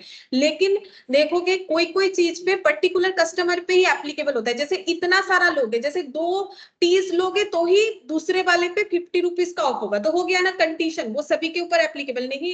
अगर मुझे सिंगल प्रोडक्ट पे लिखा हुआ है अप टू इतना डिस्काउंट, वो सभी के ऊपर होगा। ठीक है, लेकिन कुछ कुछ स्पेसिफिक डिस्काउंट होता है, तो ये सब वो स्पेसिफिक डिस्काउंट है, कैश डिस्काउंट की तरह। ठीक है, तो अब वो डिस्काउंट नहीं देना चाहेगा, तो जो डिस्काउंट दिया था बोलेगा वो भी वापस। ठीक है, तो ये डिस्काउंट अलाउड को कर देगा क्रेडिट। कितना डिस्काउंट दिया था? 200, कैंसिल कर दिया। तो ए से कितना मांगेगा बोलो तो? ए से उसे कितना मिलने वाला था? सी को वैसे बिना डिस्काउंट के, और नोटिंग का कितना हो गया, तो टोटल कितना मांगेगा? 10,300। ठीक है, अब वो बोलेगा कोई डिस्काउंट डिस्काउंट नहीं दे सकते। डिस्काउंट तो इसीलिए दे रहे थे कि मुझे 4 तारीख को पैसा मिल जाएगा, लेकिन जब मुझे पैसा ही नहीं मिलेगा तो हम कैसे डिस्काउंट दे दे। ठीक है, और बी अपना क्या करेगा? बी तो अपना एंट्री करेगा, बीपी अकाउंट को कैंसिल करेगा। कितने से? 10,000 से। उसको नोटिंग देना पड़ेगा, नोटिंग चार्जेस डेबिट 100 से। टू क्या हो जाएगा? ए 10,100, ये पैसा उसे ए को देना पड़ेगा। और ए कैसे एंट्री करेगा? ए बोलेगा बी से हम रिकवर करेंगे। बोलो बी से ये कितना रिकवर कर सकता है? 10,000 प्लस 100, 10,100। ठीक है, और डिस्काउंट जो इसने रिसीव किया था वो इसको रिवर्स करेगा। जैसे इसने डिस्काउंट अलाउड को रिवर्स कर दिया, इसने इसको पता चल गया अब सी तो जो है डिस्काउंट देने वाला है नहीं, तो मुझे डिस्काउंट को रिवर्स कर देना चाहिए। कितना हो जाएगा? 200। टू सी, बोलो सी को कितना पेमेंट करना पड़ेगा, यहाँ दिख रहा है देखो सी अकाउंट में 10,300, तो यहाँ पर आ जाएगा 10,003, ठीक है। अगर कोई टाइम पे नहीं देगा तो उसका डिस्काउंट नहीं होता, ठीक है, नॉर्मली कभी भी नहीं होता। ऐसे भी तुम लोग कोई भी प्रोडक्ट के लिए सोच के देखो ना, इतने तारीख के अंदर अगर पे कर देंगे तो इतने में मिल जाएगा, लेकिन वो डेट चला जाता है तो क्या सेम डिस्काउंट रहता है, नहीं रहता, सेम उसी तरीके से, ठीक है। Case D, A send the bill to the banker for collection and bank paid noting charges, banker को दिया था कलेक्शन के लिए, मतलब वो जैसे मैंने बोला था ना गोल्ड रखने के जैसा, लेकिन बैंक ने इसके बदले क्या लिया होगा, उससे कमीशन लिया होगा, जो कि यहाँ दिया नहीं है कमीशन का चार्जेस, लेकिन लेता है, जो कि हम लोगों ने लास्ट दिन किया था, और बैंक होल्डर था डिसऑनर हुआ, तो बैंक ने क्या पे किया है, नोटिंग चार्जेस 100, तो इस केस में एंट्री कैसे होगा, कर कैसे एंट्री होगा, ए और बी के बुक्स में, ठीक है। तो पहले सेल परचेज का कर दो, बी टू सेल्स और purchase to A 10,000,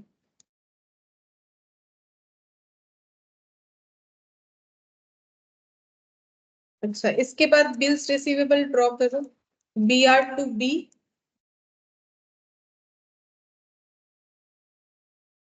A to B,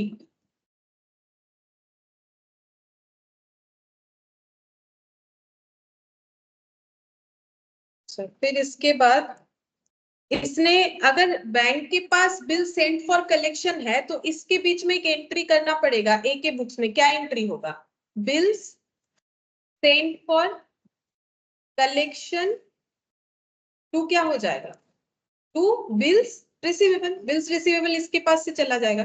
क्या इसके लिए बी के बुक्स में कोई एंट्री होगा, नहीं, वो तो ए का ओन डिसीजन है कि वो बिल सेंड फॉर कलेक्शन कर रहा है, ठीक है।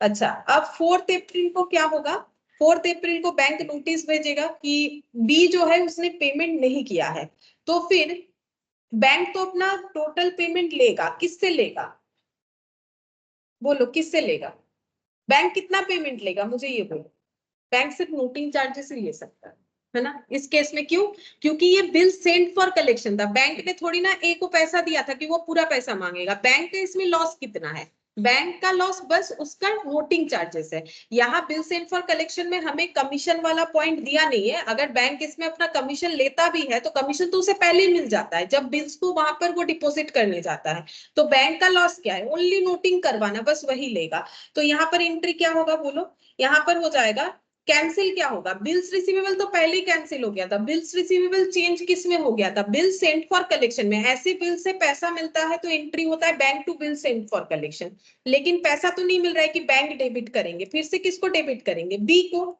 बी से कितना पैसा लेंगे 10,100, और क्रेडिट किसको करेंगे, to bills send for collection 10,000, ठीक है, और टू क्या लिखेंगे, बैंक वाले को कितना पे करना पड़ेगा, सिर्फ और सिर्फ नोटिंग चार्जेस, ठीक है, और बी क्या बोलेगा, बी बोलेगा बीपी मेरा कैंसिल हुआ, बीपी मेरा कैंसिल हुआ 10,000 का, नोटिंग चार्जेस मुझे देना पड़ेगा,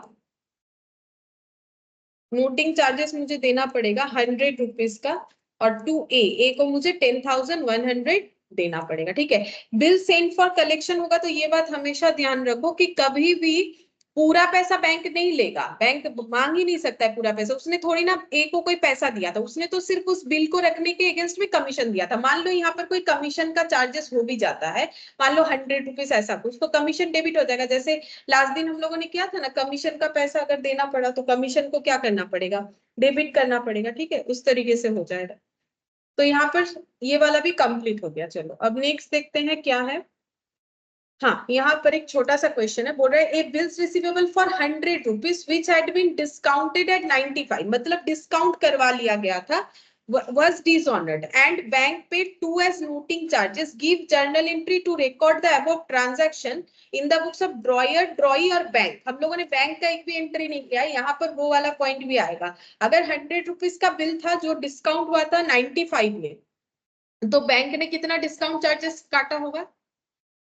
5 रुपीज 5, और यहाँ पर उसके बाद डिसऑनर हुआ, नोटिंग करवाया गया कितने से 2 रुपीज से, तो जर्नल एंट्री करना है ड्रॉयर, ड्रॉई और बैंक के बुक्स में, नाम कुछ नहीं दिया है, सिर्फ ड्रॉयर, ड्रॉई और बैंक बोल के लिखा है, तो बोलो कैसा होगा, इन सिर्फ मुझे पूरा एंट्री नहीं करना है, ओनली मुझे डिसऑनर का एंट्री करना है, ठीक है। एक एक एंट्री लिख के दिखाना, ड्रॉयर, ड्रॉई और बैंक। अच्छा बोलो, ड्रॉयर क्या करेगा जब डिसऑनर ऐसे केस में हो जाएगा? तो ड्रॉयर का क्या होता है, ड्रॉयर को पेमेंट करना पड़ेगा, किसको? क्योंकि डिस्काउंटेड बिल था, किसको पेमेंट करना पड़ेगा? बैंक को, इंक्लूडिंग द नोटिंग चार्जेस, ठीक है। तो इसका टू बैंक होना चाहिए। अच्छा बोलो, कितना पेमेंट करेगा? बोलो, यहां से देख के बोलो, कितना पेमेंट करना पड़ेगा? 100 ठीक है, 100 रुपीज पूरा और 2 रुपीज नोटिंग चार्जेस। और ये रिकवर किससे करेगा? ड्रॉई से। तो ड्रॉई को क्या करेंगे? डेबिट, जिसपे बिल ड्रॉ हुआ है उसी से रिकवर कर। अच्छा, तो ड्रॉई अपना क्या एंट्री करेगा? वो अपना बीपी को कैंसिल करेगा, उसके पास तो बीपी है ना, बीपी को कैंसिल करेगा 100 रुपीज वाला। और क्या डेबिट करेगा? Noting charges 2 rupees. और टू क्या लिखेगा? टू किसका नाम लिखेगा? ड्रॉयर। 102। अच्छा, बैंक क्या एंट्री करेगा? अभी तक हम लोगों ने ऐसा एंट्री नहीं किया है। बोलो, बैंक का क्या क्या ट्रांजैक्शन? बैंक का ये होगा कि बैंक को 102 मिल जाएगा। किससे मिलेगा? ड्रॉयर से। और बैंक के पॉकेट से एक बार कितना रुपए जाएगा? 2 रुपया जाएगा नोटिंग करवाने का, बस यही होगा। और बिल्स रिसीवेबल वो कैंसिल कर देगा, क्योंकि बिल्स का ओनर कौन बन जाता है? क्योंकि ये तो डिस्काउंट था, तो जब डिस्काउंट करवाया गया तो ड्रॉयर अपना बिल्स किसको दे दिया था? बैंक को। बैंक को उस बिल से पैसा मिल जा रहा है, तो बैंक बिल्स को कैंसिल करेगा। तो बीआर को क्या लिखेगा? बीआर कितने का था? 100 का, 100 लिखेगा। अच्छा, और उसने नोटिंग का कितना पे किया? 2 रुपीज। तो यहाँ पर कितना लिखेगा? 2 रुपीज लिख देगा। और डेबिट किसको करेगा? बोलो, 102 से तो होगा, वो तो दिख रहा है। किसको करना चाहिए? किससे पैसा मिल रहा है उसी को डेबिट कर। Dryer, dryer account debit, dryer account debit. 102 मिल जाएगा, 2 कैश और 2 बिल्स रिसीवेबल, ठीक है। अच्छा, और जब मिल मतलब रिसीव कर लेगा तो ये भी एंट्री हो सकता है, bank account debit to drawer बोल के कर देगा, ठीक है। ये तो ड्यू एंट्री हो गया ना। जब रिसीव होगा तब क्या एंट्री करेगा? बैंक अकाउंट डेबिट 102 क्या कर देगा? ड्रॉयर, जब पैसा मिलेगा, ठीक है। ये तो ड्यू एंट्री हुआ। यहाँ पर मैंने बैंक डेबिट तो करके नहीं दिखाया है, अदरवाइज ये देखो, इसके बाद ऐसा हो जाएगा, बैंक अकाउंट डेबिट कितना? 102, टू क्या हो जाएगा? ड्रॉयर, जब पैसा मिल जाएगा तब ये वाला एंट्री होगा। मतलब क्या हो गया? ड्रॉयर ड्रॉयर कैंसिल हो गया, तो इस हिसाब से पैसा मिलेगा। सॉरी, ड्रॉयर ड्रॉयर कैंसिल हो जाएगा बैंक में। अच्छा, अब डिसऑनर का भी हम लोगों ने देख लिया। अब नेक्स्ट पढ़ेंगे रिन्यूअल ऑफ बिल, ठीक है। रिन्यूअल ऑफ बिल क्या होता है? लिखो, रिन्यूअल ऑफ बिल। मतलब ऐसा भी हो सकता है कि जो मतलब ड्रॉई है वो रिक्वेस्ट कर सकता है ड्रॉयर को, किसी वजह से वो अभी पैसा नहीं दे पा रहा है, कुछ दिन बाद दे देगा, तो क्या बिल को रिन्यू कर देंगे? क्योंकि जैसे मैंने बोला कि टाइम चले जाने से वो लीगल डॉक्यूमेंट इनवैलिड हो जाता है, क्योंकि वहां पर तो डेट लिखा हुआ रहता है कि इस दिन तक के लिए पेमेंट होना चाहिए था। तो फिर रिक्वेस्ट करने से रिन्यू अगर ड्रॉयर चाहे तो वो कर सकता है, ठीक है। उसको हम लोग बोलते हैं रिन्यूअल ऑफ बिल। लेकिन ड्रॉयर ऐसे ही रिन्यू कर देगा या फिर जो बिल का अमाउंट है उसपे कुछ एक्स्ट्रा चार्जेस वगैरह लगाएगा, वो देखो क्या होता है। तो लिखो यहाँ पर, कैंसिलेशन ऑफ ओल्ड बिल को ही हम लोग बोलेंगे renewal of bill. Cancellation of original bill and drawing a fresh bill for another period on a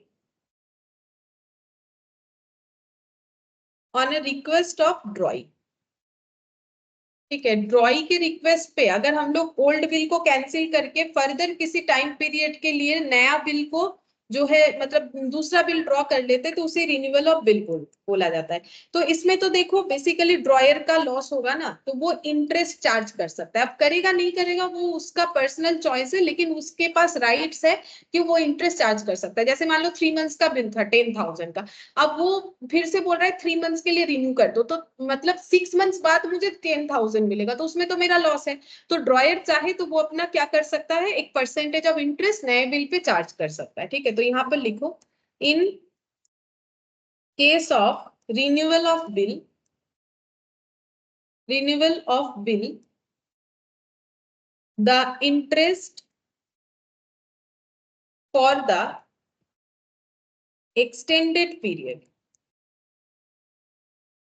हाँ, जितना एक्सटेंशन लिया जाएगा उतने पे ही इंटरेस्ट चार्ज होगा, इससे ज्यादा नहीं, ठीक है। Is either paid in cash और is included in the amount of new bill, ठीक है। ऐसे भी बोल सकता है कि इंटरेस्ट अभी कैश में पेमेंट कर दीजिए, बाकी बिल के अमाउंट को हम लोग रिन्यू कर देंगे, या फिर ऐसे ही बोल सकता है कि बिल के अमाउंट के साथ ऐड करके दे दीजिएगा। वो तो देखो मतलब प्रैक्टिकली क्या होता है वो ड्रॉई पे डिपेंड करेगा, जैसा उनमें कॉन्ट्रैक्ट होगा, और क्वेश्चन में हमें बता देगा कि कब इंटरेस्ट पे हो रहा है, ठीक है।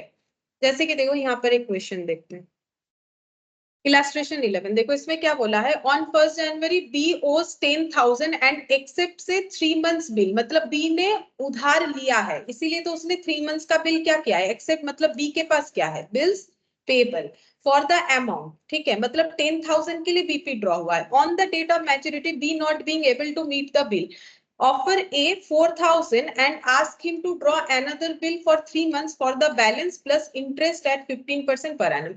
तो बोल रहा है कि देखो 10,000 तो हम दे नहीं सकते हैं, हम कितना भी दे सकते हैं 4,000, तो बाकी कितना बचा 6,000। अब इस पे बोल रहा है नया बिल ड्रॉ कर दो 3 मंथ्स के लिए और प्लस उसमें इंटरेस्ट ऐड कर दो 15% पर एनम करके एक नया बिल बना दो। ए ने बोला ठीक है, A agrees to this proposal, वो होना पड़ेगा, ठीक है, तभी एग्जीक्यूट होगा। Pass the journal entries in the books of A and B, A और बी के बुक्स में हमें एंट्री पास करके देखना, तो करके देखो जैसा जैसा ट्रांजैक्शन होगा वैसे ही तो एंट्री करना चाहिए। तो इलास्ट्रेशन 11, ए और बी दो बुक्स ऑफ अकाउंट्स। तो सबसे पहले बी ने उधार लिया है, तो उधार लेने का एंट्री क्या होता है, और ए ने उधार दिया होगा, मतलब लोन के तरह ट्रीट कर सकते हो। बोलो एंट्री क्या होगा 1 जनवरी को, बोलो बोरो करने से बी क्या एंट्री करेगा, ए क्या, ए पैसा देगा तो टू क्या हो जाएगा कैश, और बी पैसा ले रहा है तो कैश अकाउंट क्या हो जाएगा डेबिट। कितना पैसा उधार लिया है 10,000, और यहाँ पर इसके बुक्स में क्रेडिट क्या होगा बोलो ए, और इसके बुक्स में डेबिट क्या होगा बी, डेटर बन जाएगा।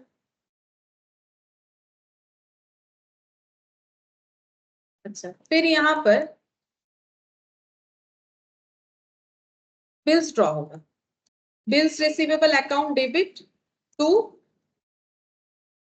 बी,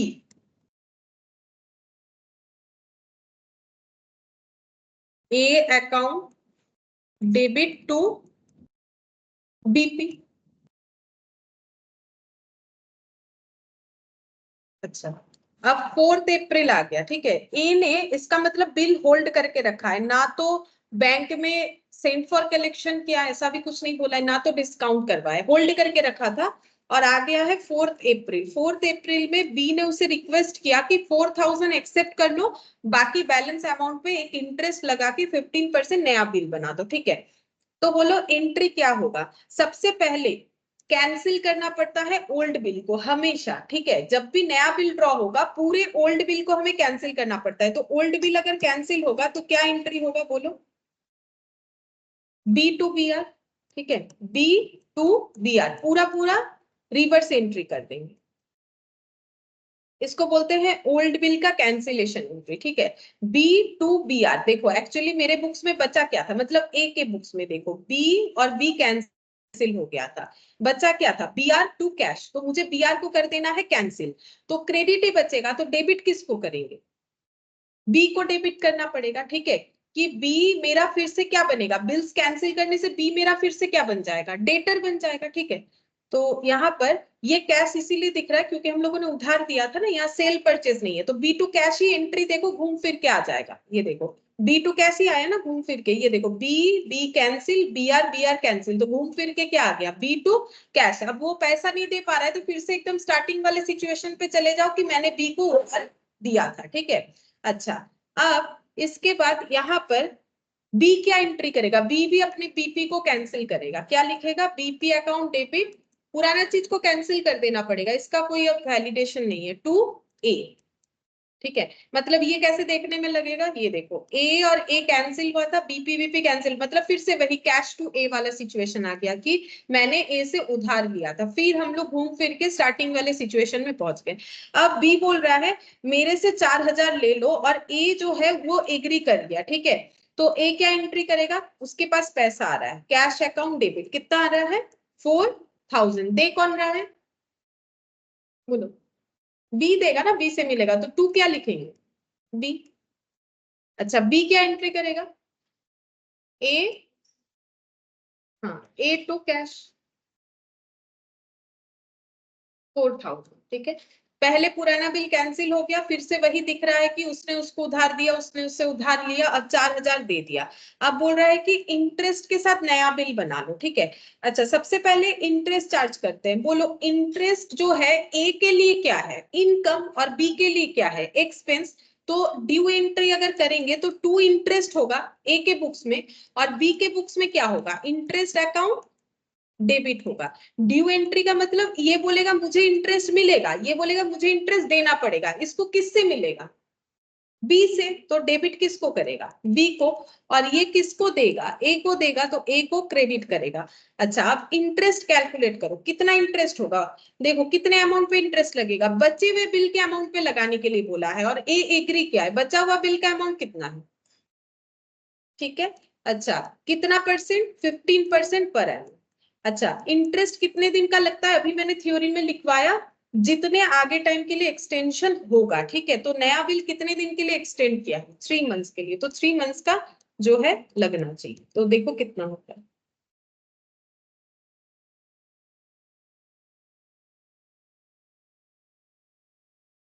225। तो यहाँ भी लिखेंगे 225, 22। ठीक है, 225। अच्छा, अब ये वाला हो गया। नेक्स्ट हम लोग को क्या करना है? ये तो इंटरेस्ट हुआ, अब नया बिल 6000 का, वो भी तो दिखाना है। तो अभी बिल कितने का बनेगा? 6225। तो नया बिल ड्रॉ का एंट्री क्या होगा? जैसे बिल्स ड्रॉ का एंट्री होता है, बिल्स रिसीवेबल डेबिट ए के बुक्स में होगा, टू क्या हो जाएगा? बी अकाउंट 6225, और बी के बुक्स में होगा A account debit to BP 6225। ठीक है, तो ये रिन्यूअल वाला हो गया। ठीक है, अब नेक्स्ट लिखो दूसरा point, insolvency of the acceptor of good. ठीक है, ये तो देखो वो रिक्वेस्ट कर रहा है, अभी पैसा नहीं दे पाएगा, बाद में दे देगा। इसके पहले वाला हम लोगों ने जो किया, रिन्यू करने बोल रहा है। लेकिन अगर कोई इंसॉल्वेंट हो जाएगा, क्या वो रिन्यू करने बोलेगा? क्यों बोलेगा? और कोई मानेगा भी नहीं। इंसॉल्वेंट है तो वो तो वैसे ही पैसा नहीं दे सकता है। Insolvency of the acceptor of bill, insolvent होने से क्या होगा? उसका पर्सनल एस्टेट बेच दिया जाएगा, बेच के जो रिकवरी होगा उससे पेमेंट कर दिया जाता है। तो लिखो when the bill is dishonoured,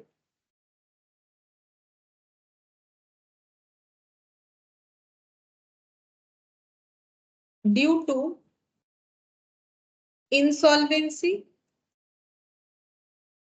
of ड्रॉई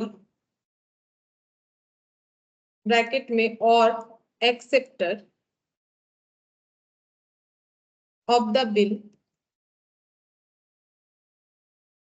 acceptor इसीलिए दिया हुआ है, देखो नॉर्मली तो ड्रॉई को ही पेमेंट करना पड़ेगा, तो एक्सेप्टर इस केस में हमेशा ड्रॉई होगा, क्योंकि पेमेंट किसको करना पड़ेगा? जिसका नाम बिल्स पे लिखा हो। ठीक है, उसी को तो पेमेंट करना पड़ेगा। Either,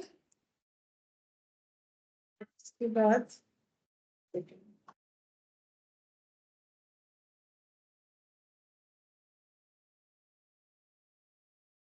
either noting is received on some partial payment, sorry, either nothing is received or some partial payment, bracket में लिखो डिविडेंड, डिविडेंड बता देते क्या होता है। In full settlement of claim,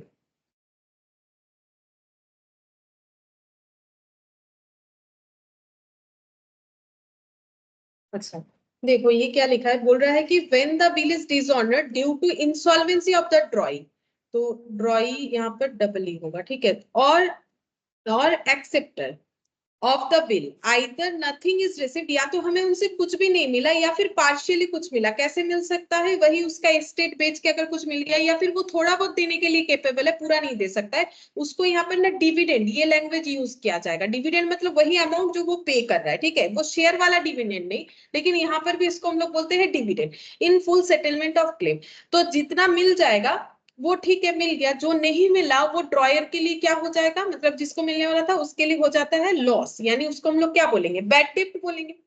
debtor ही तो है, डेटर से अगर नहीं मिलेगा तो फिर क्या बोलना पड़ेगा, बैड डेट बोलना पड़ेगा।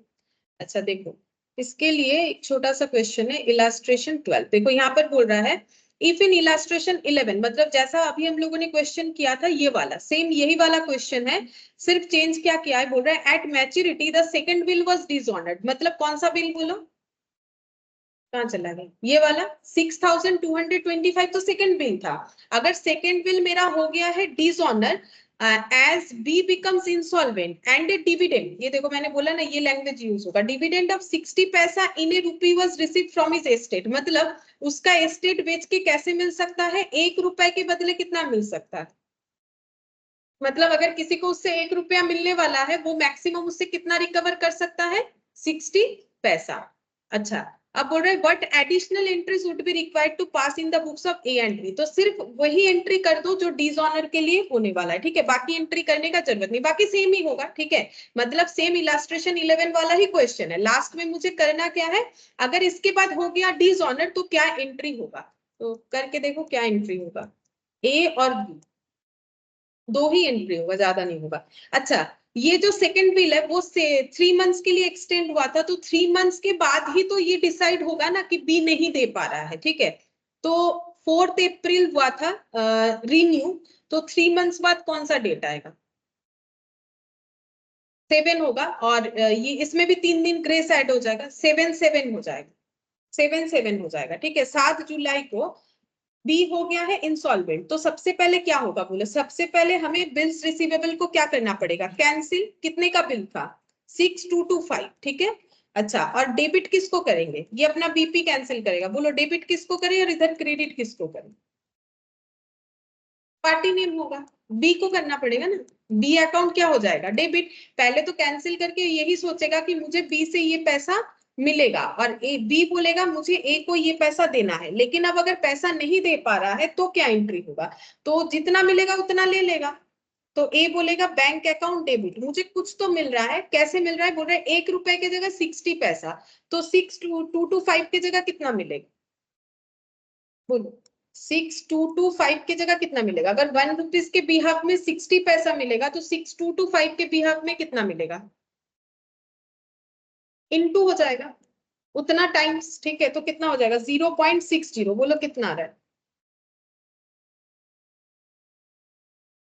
मतलब 60% मिलेगा, बेसिकली तो यही बोलना चाह रहे हैं ना, 60 पैसा मतलब 60% मिलेगा, 3735, और जो नहीं मिल रहा है उसको बैड डेट बोलेंगे, कितना नहीं मिलेगा 40%, कितना होगा 2490, टू बी 6225, ये हो गया। अच्छा और बी क्या एंट्री करेगा, बी बोलेगा मैंने थोड़ा तो पेमेंट कर दिया है, जो कि टू बैंक बोल के ये दिखाएगा 3735, ठीक है। और जो नहीं पे कर पाया उसको वो लिखता है डेफिशिएंसी बोल के, ठीक है, वो कोई बेनिफिट नहीं है, ऐसा मत सोचो कि 2490 का बी का बेनिफिट हो गया, क्योंकि इंसॉल्वेंट हो जाना कोई अच्छा बात नहीं है। अगर कोई इंसॉल्वेंट हो जाता है तो फ्यूचर में उसके साथ किसी तरीके का एग्रीमेंट कॉन्ट्रैक्ट कोई नहीं करना चाहता है, बैंक में जाएगा लोन नहीं मिलेगा, कुछ नहीं कर पाएगा, ठीक है। तो इसीलिए वो इसको कैसे रिकॉर्ड करेगा, डेफिशिएंसी बोल के, ये कोई प्रॉफिट नहीं है, ठीक है, ये एक तरह से उसका लॉस है। तो टू डेफिशिएंसी 2490, मतलब उसका इतना डेफिशिएंसी चल रहा है, और ए अकाउंट को क्या कर लेगा, डेबिट 6225, पहला एंट्री हमेशा याद रखो। ये वाला क्यों ऐसा होगा, क्योंकि देखो मुझे अपने बिल्स रिसीवेबल को कैंसिल करना है, इस ये बोलेगा बीपी को कैंसिल करना है, क्योंकि 7 तारीख को पेमेंट, अगर ये पेमेंट रिसीव करता तो यहाँ पर बी के जगह क्या लिखता, बैंक। अब पेमेंट तो रिसीव नहीं कर पा रहा है, तो फिर से डेटर किसको बनाएगा, बी को, और बी फिर से क्रेडिटर ए को बनाएगा, लेकिन बी बोल रहे हैं हम तो दे ही नहीं पाएंगे, तो जितना दे पा रहे हो उतना रिकॉर्ड करो, जो नहीं दे पा रहे उसको ये डेफिशिएंसी बोल देगा, और ये बोल देगा उतने का मेरा लॉस है, बैड डेट है। ठीक है, तो ये हो गया हम लोग का इंसॉल्वेंसी वाला केस। और एक केस होता है जो कि लास्ट है, retirement of bill. Retirement of bill, retirement का मतलब हो जाता है कि अगर टाइम से पहले, ठीक है, मतलब जब बिल का अमाउंट पे करना है उसके पहले अगर कोई पे कर देता है तो उसे रिबेट मिल जाता है। ठीक है, मतलब डिस्काउंट रिसीव्ड हो जाएगा टाइम के पहले। मान लो किसी को बिल का पेमेंट करना था 4 अप्रैल, वो कर दिया है 4 मार्च को, 1 मंथ पहले कर दिया, तो जैसे लेट करने से इंटरेस्ट देना पड़ता है, अर्ली करने से क्या मिल जाता है, रिबेट मिल जाता है। ऐसे इलेक्ट्रिसिटी बिल पे भी देख सकते हो कि अगर अर्ली जाके पेमेंट करोगे तो टोटल अमाउंट का 10 रुपया, जैसा जब बिल होता है अमाउंट के ऊपर थोड़ा बहुत रिबेट मिल जाता है, लेट करोगे तो फिर पेनल्टी देना पड़ता है। तो लिखो making payment of a bill before the date of maturity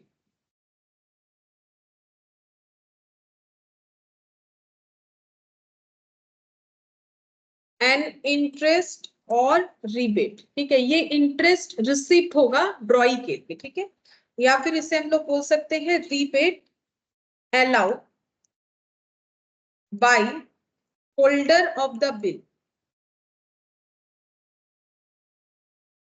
to the drawee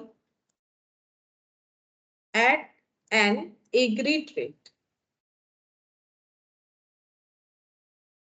of interest for the unexpired period.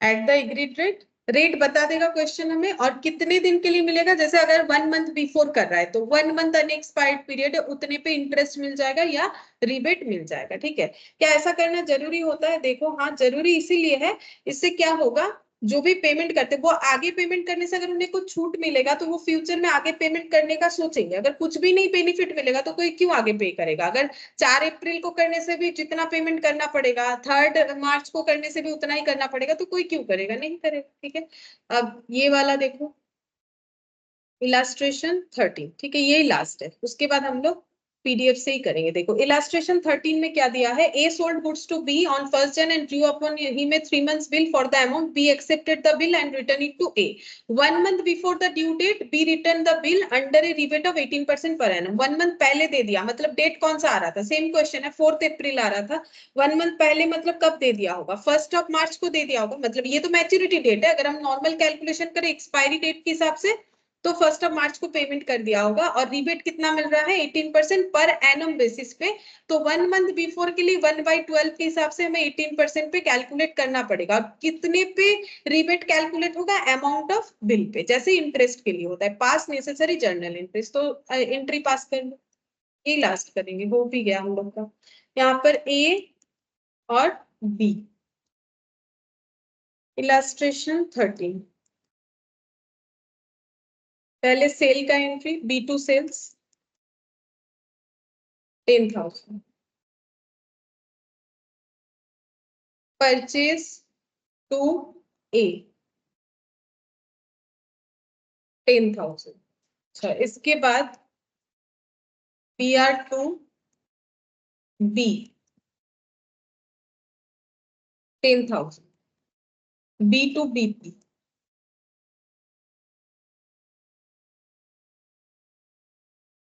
Sorry B नहीं, A2 BP होगा, A2 BP 10,000।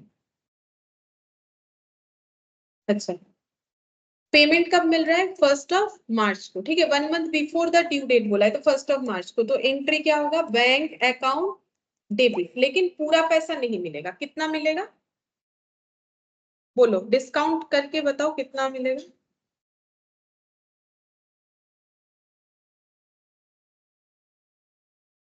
बोलो डिस्काउंट कैलकुलेट करो, डिस्काउंट या रिबेट जो लिखना चाहो लिख सकते हो। इसके लिए रिबेट क्या होगा, डेबिट, और टू क्या करेगा, बिल्स रिसीवेबल 10,000, ठीक है। और इसको रिबेट मिलेगा तो ये बीपी अपना कैंसिल कर रहा है क्योंकि वो पेमेंट कर दे रहा है, क्योंकि अर्ली कर रहा है तो उसे थोड़ा कम पेमेंट करना पड़ेगा। तो टू कैश, मतलब बैंक लिख देते क्योंकि हम बैंक के लिख रहे हैं, और टू रिबेट, बोलो कितना होगा बैंक, कैलकुलेशन करो। इंटरेस्ट रेट बताया 18%, हाँ बोलो 150, हाँ 18% बोला। ये देखो 10,000 अमाउंट है, 18% पूरे ईयर के लिए होगा, लेकिन इसने कितने टाइम पीरियड के पहले किया है, 1 मंथ बिफोर, तो 1/12 ये कैलकुलेट करने से आएगा 150। तो कितना पैसा मिलेगा, ये माइनस कर दो 9850। तो ये पेमेंट भी कितना कर रहा है 9850 इंस्टीड ऑफ 10,000, बिकॉज रिबेट मिल गया है कितना 150 रुपीज।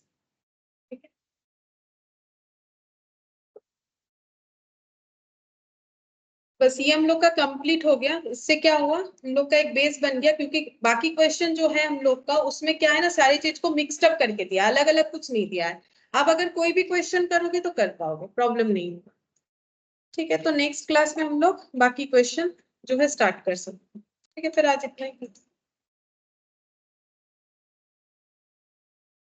Bye ma'am. हाँ बाय। Bye ma'am.